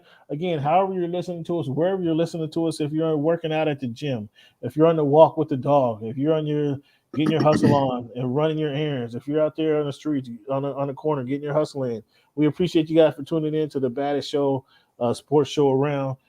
Make sure you tell a friend to tell a friend about the Voice of the Fans podcast, because each and every week, Cleveland, now for somebody told me years ago, how has it been like 3 years now? Somebody told me we don't have enough content to go year round. And sure enough, we got enough content to go year round. And we just keep coming up with content, man. So make sure you tell a friend to tell a friend about the content that we do have, our stick-to-itiveness.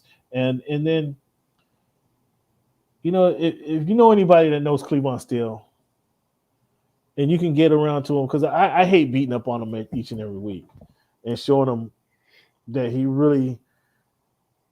should listen to me more. And I mean this sentimentally. I mean, he just listened to me. Follow my lead, and your picks will be better. Your fantasy team will be better if you just follow my lead. So if you know anybody that knows Cleveland still, just put a buzz in his ear, help him out. Because when he hears it from me, it's like, it's like, what is it? Fingernails on a chalkboard. He just hates to hear it, right?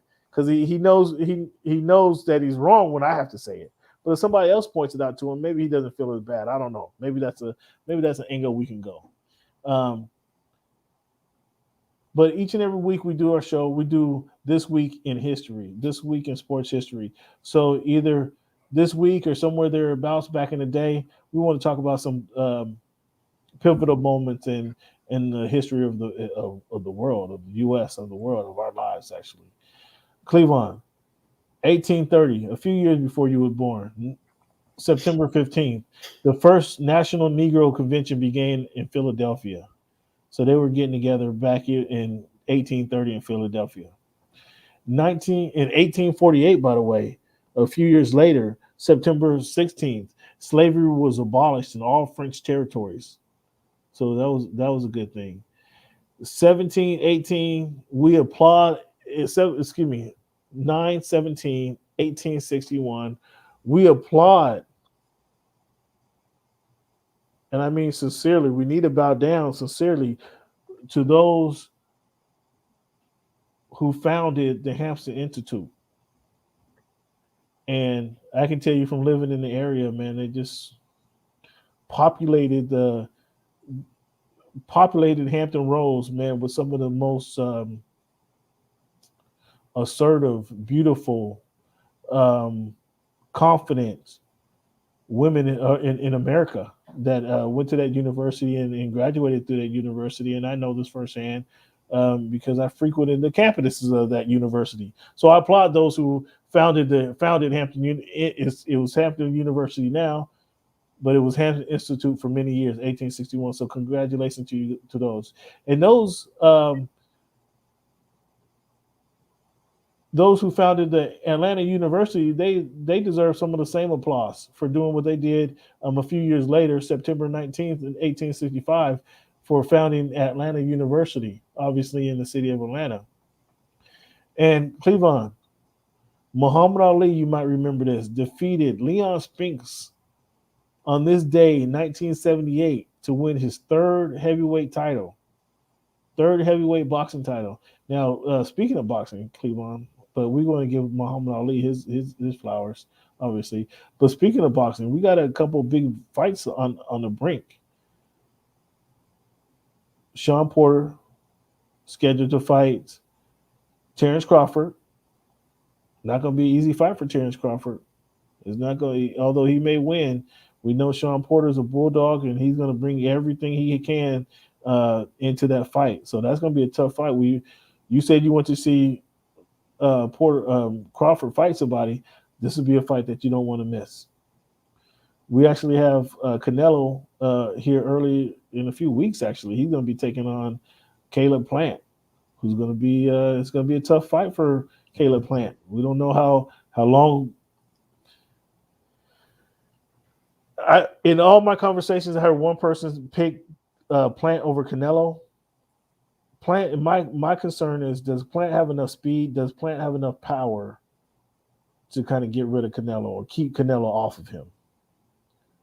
Because Canelo, once he's going to take Canelo a round or two to kind of figure out your rhythm before he just starts coming in for the attack. And if Plant at that point doesn't have the power to keep Canelo off of him, Canelo's going to walk through him. If he doesn't have, he's going to have the speed to keep him off him with combinations and the power to obviously to make him respect him. If I don't know that he has that speed and power. I know he's a technical boxer. I know he's going to try to he can outpoint him, but that means he's going to have to be quick on his feet. He's going to have to move because, again, Canelo's going to withstand some punches. And that's the thing you have to like about Canelo is he'll take a punch or two to land his punch or two. And can Plant, when Canelo's ready to take your punch or two, can he give him second thoughts about coming towards him?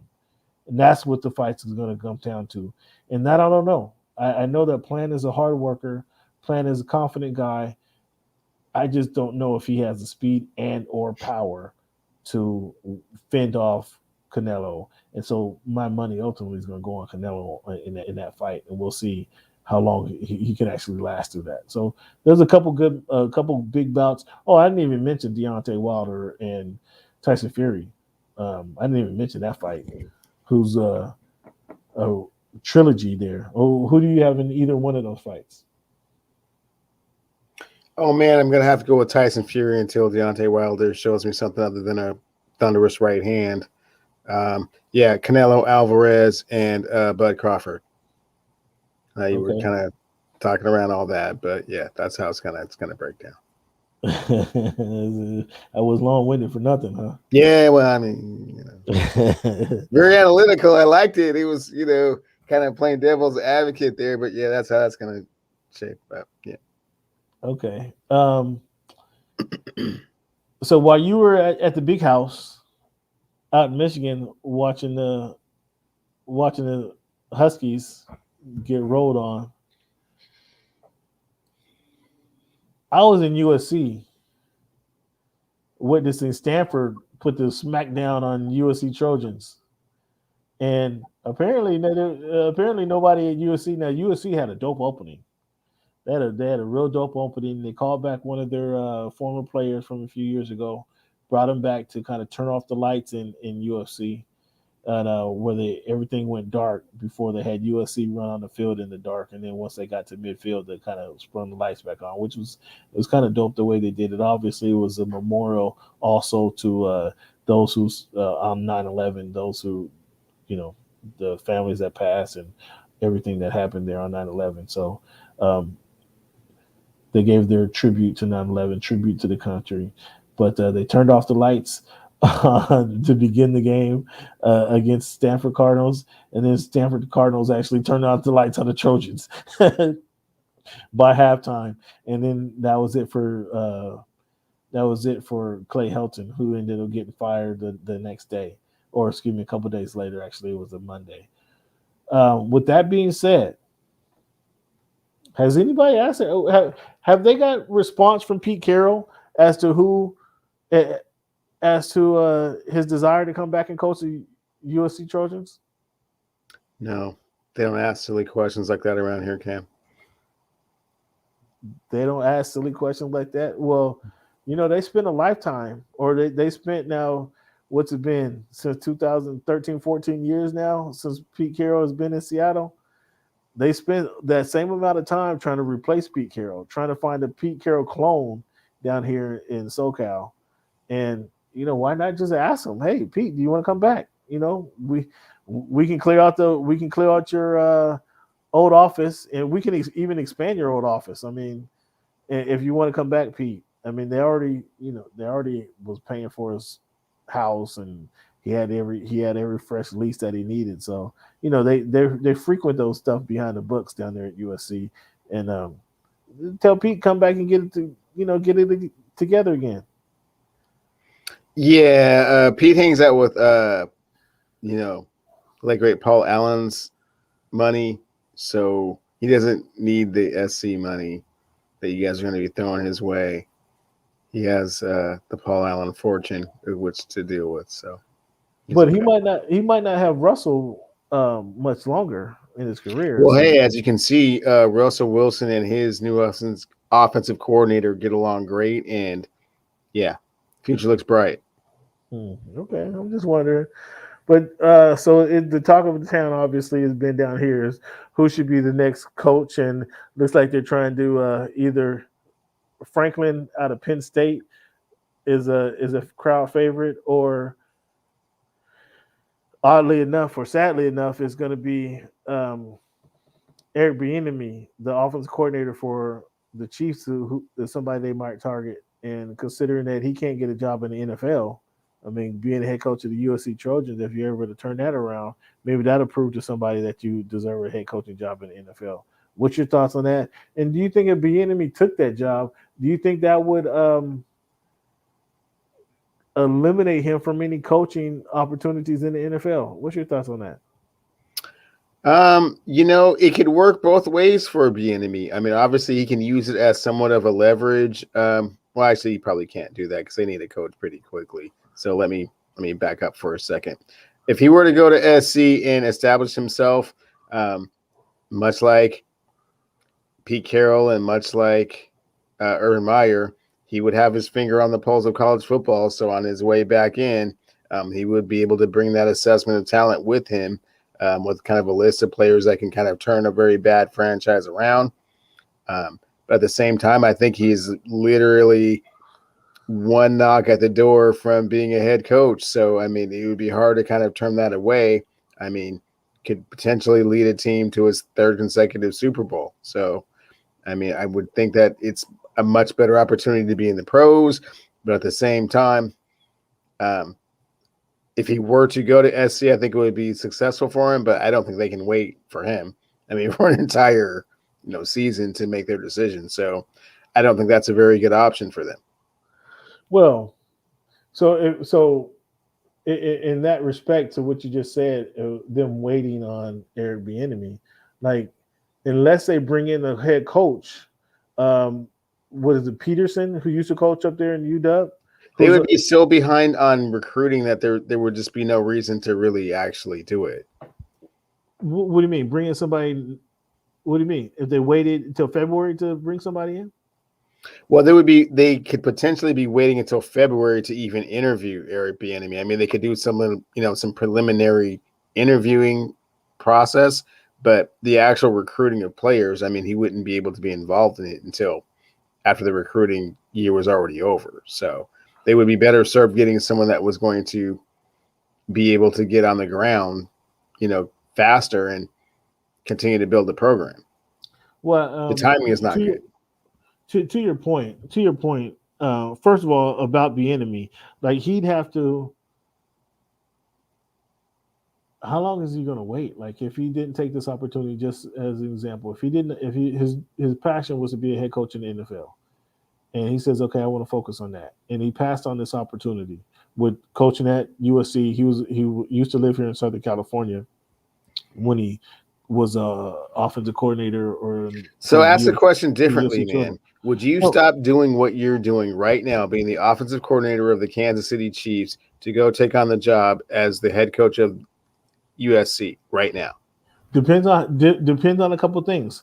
How bad does he want to be a head coach? Number one, what does he really truly think of the USC opportunity?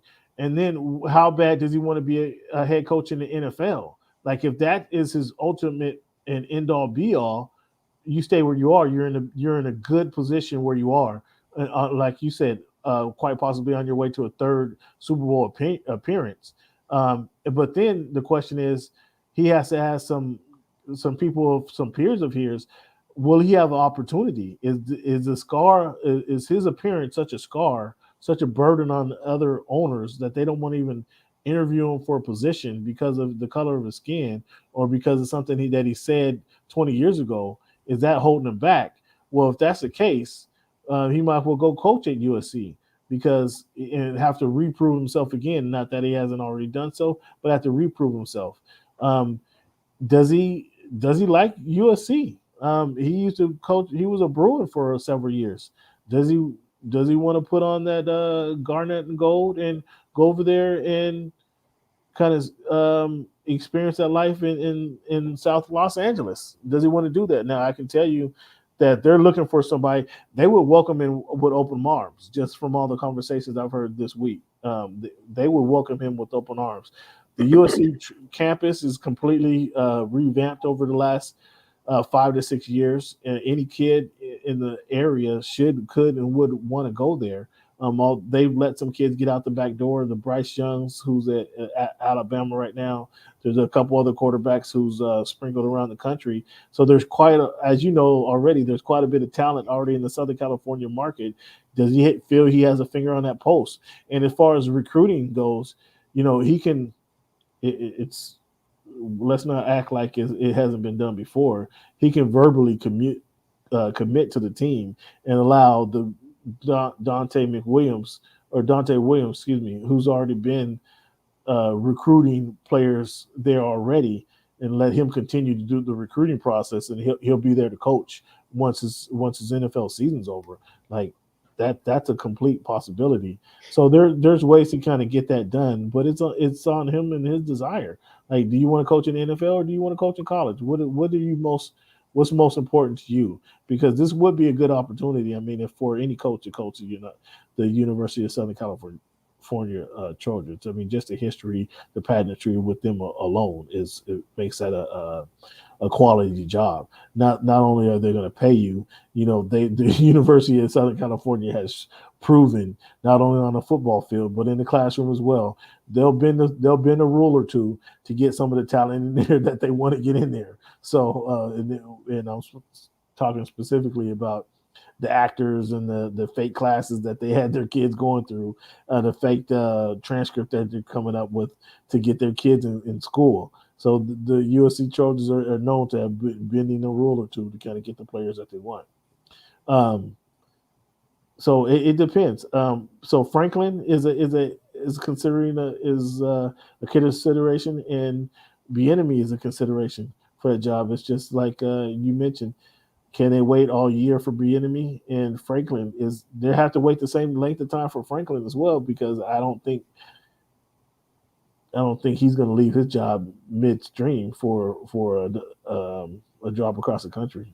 Franklin, the coach of the Penn State Nittany Lions. What do you think about that? Who would be the better fit?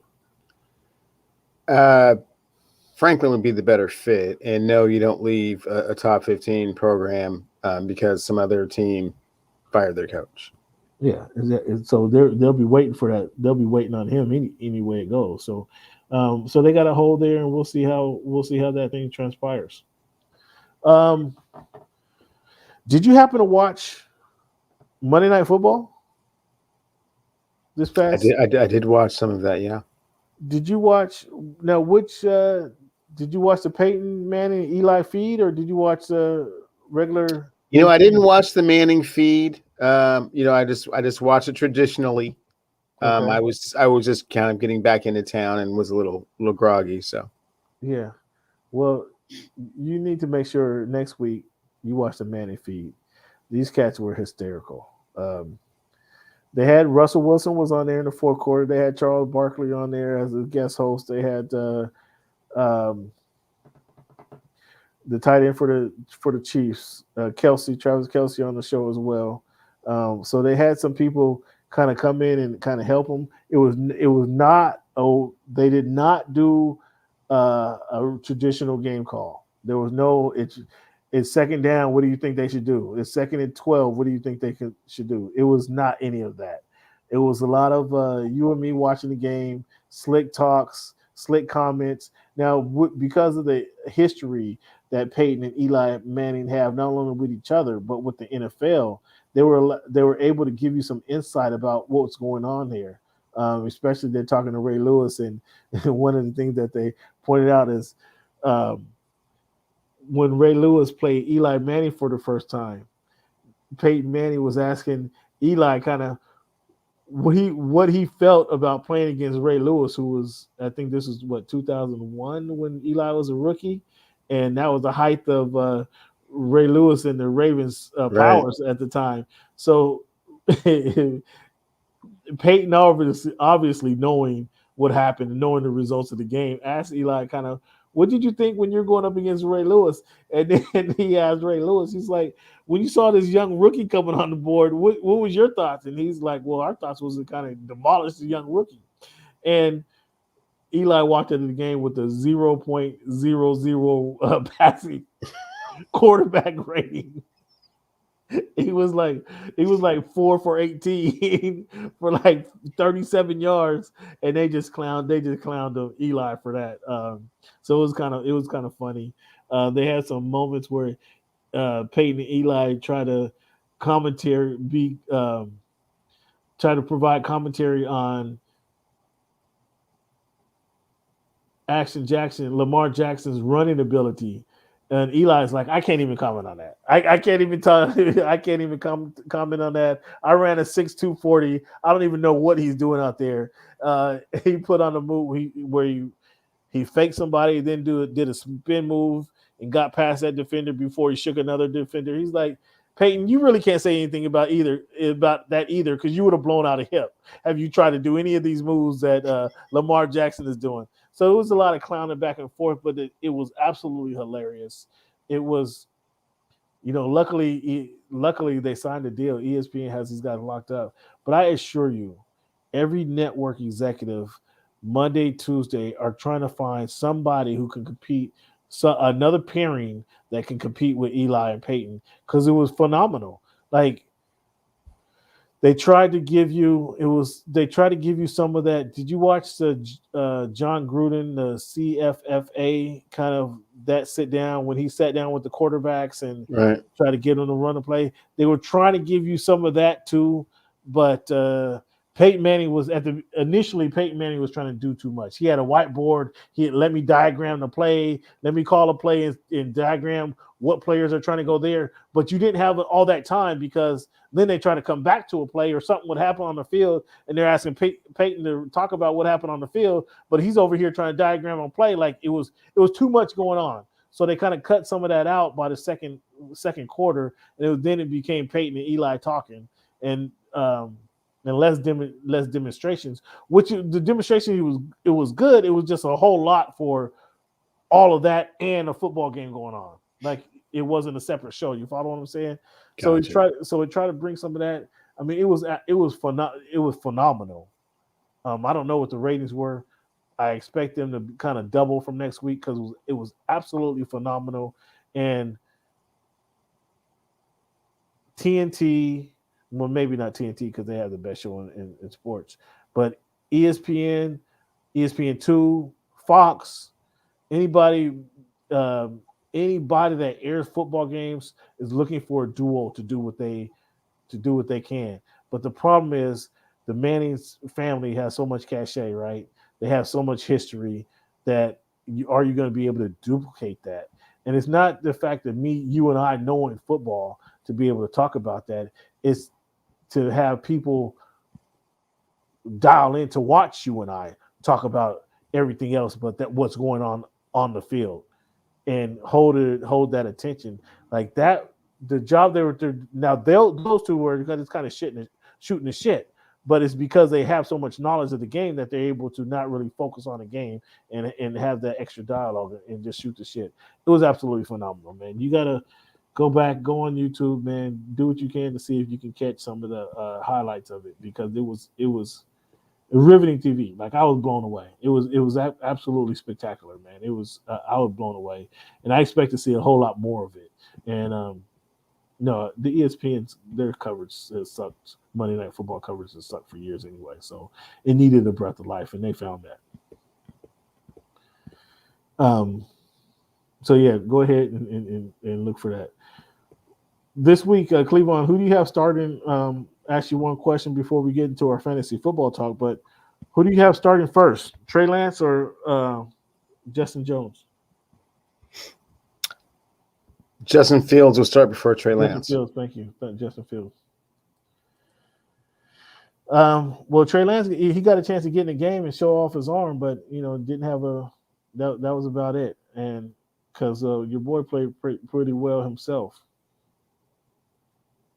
And Garoppolo as they pulverize somebody. So Cleveland, how'd your fantasy football team do, man? Looks like oh, hey Cam, thanks for asking. They were victorious. Yeah. Young Sam Rothstein team wins convincingly. Convincingly, what position are you in though? I'm looking at the list and looks I'm like in first place. I'm 1-0. No, looks like you're in fifth place. You're 1-0, but there's a few other players that are 1-0 yourself. Maybe they scored some more points, but then I got a better record than me. We're all the same. All right, let me look ahead to the scheduling here. When do I play you? Hey, don't be looking ahead for that kind of train wreck. That's what I want to know. I want to know when I play you. That's what I want to know. That's not something you want to play around with. Yeah, luckily they have this deep in the season. Okay, there good. It is right there. There it is right there. Week 7. Good. Week 7. Good. That's what you need to be targeting right there. Week 7. Of course, as of this moment, I'm scheduled to beat you just on numbers alone. But I don't know that you guys are going to be ready, man. Dak Prescott be playing by week 7? Sure will be. McLaurin, Najee Harris will be on the bye that week, so I don't get to see. Oh wow! Now you know. Okay, now you want to turn your back on your dude. Okay. No, I'm just saying I don't have to worry about him that week. Myers, you got Jerry Jeudy, Kittles. You got Kittles. What? Hold on, did you make some moves? No. That's off the draft. That was off the draft. It's off the draft. Well, look at you got Bridgewater, Landry on the bench. So you don't know what you're doing. You got Landry on the bench. You don't know what's going on. Hey man, it's the first game of the season. It was Jeudy. He's going to take Judy's spot. So. So, well, let's see if you can keep this interesting through week 7. So this will be an actual. I won't be 7-0 by then. Let's see if you can keep this interesting, and you just won't be a bump in the road. Let's see if you can actually make this competitive up until week 7. Just another souvenir, another trophy to add to my collection. So, yeah. This fictitious collection you have going on? Oh no, it's not fictitious. It's you and I. We're getting this started, man. Yeah, this is a real thing. Well, again, we're in the league, Voice of the Fans Fantasy Football League. We'll be having this discussion each and every week, fans. Mm-hmm. You see, Cleveland is a glutton for punishment because not only will I be able to beat him in the confidence pitch each week, so I'll be able to beat him in our points against the spread. I'll be able to beat him in our regular pick segments each and every week, and that's going to ultimately cost Cleveland. He doesn't know it now, but that's ultimately going to cost him. Whether it's a dinner, whether it's a flight, what it is is undetermined. That's ultimately going to cost Cleveland. You need to talk to your financial institution and see about getting some credit cards, man, because you're gonna need them. Mm-hmm. We'll see. Vlad overtook Shohei Ohtani this past week in the. Oh, for real? Like I've been saying. No, not like you've been saying. He finally overtook him this last week. I think he has one more home run than Shohei Ohtani. Okay. My question is to you: if he wins the Triple Crown, and Shohei Ohtani finishes the record or finishes the season number 2 in home runs, plus what he's doing pitching at, let's say he's 10-1, double-digit wins pitching, ERA under 3. Who deserves the MVP at that point? Vladimir Guerrero Jr. So players have hit for the players have won a Triple Crown as recently within the last 5 years have won a Triple Crown. Nobody And how about before then, Cam? Nobody has done what Shohei Ohtani's done in 80 years. Nobody's alive. I think there's only been 4 people to win the Triple Crown. Yeah, no. If Vlad wins a Triple Crown and takes his team to the playoffs, he's the MVP of the league. Wow. So quickly they turned on Shohei because he didn't want to go to the Northwest. He'd rather go to Southern California. Now that was his decision. I don't make those decisions, Cam. Now the Northwest is just complete hating on Shohei Ohtani. And you're an example of that right there, Cleveland. An example. Fans, we want to thank you guys for tuning in as always. Again, whether you're listening to us, however you're listening to us, whether you're on the go or in the car, traveling on a long road trip, we appreciate you guys for tuning in. And I'm going to leave you guys with this one quote from the aforementioned Muhammad Ali. I hated every minute of training, but I said, don't quit. Suffer now and live the rest of your life as a champion. And that's what that's kind of what I do. You know, I don't quit. When I'm preparing for the show, doing my homework for my picks each and every week, I don't take that lightly because I want to live the rest of my life as a champion, knowing that I smack Cleveland around week after week. I enjoy that. That's an invigorating feeling, fans. If you guys didn't or weren't aware of that already, but that's a quote that can stick with you guys. You can post it up on your wall. Don't put it in Notre Dame colors now because apparently that's part of the NL license or trademarked. It is trademarked that live like a champion. But hey, I hated every minute of training, but I said don't quit, suffer now, and live the rest of your life as a champion. So the great Muhammad Ali left us that quote. Cleveland, as I mentioned, man, thank you for tuning in, or thank you for sticking with us this week and throughout the year. Thank you for being the pincushion of the Voice of the Fans podcast. And fans, we want to thank you for your participation as always. Like I said, be sure to rate and review our podcast. It really helps us with the algorithm. And always, fans, I want to thank you for making our voice your choice. Thank you, fans. Thank you, Cleveland. And we'll talk to you guys next week. Have a great night, Cam. All right, man. Later.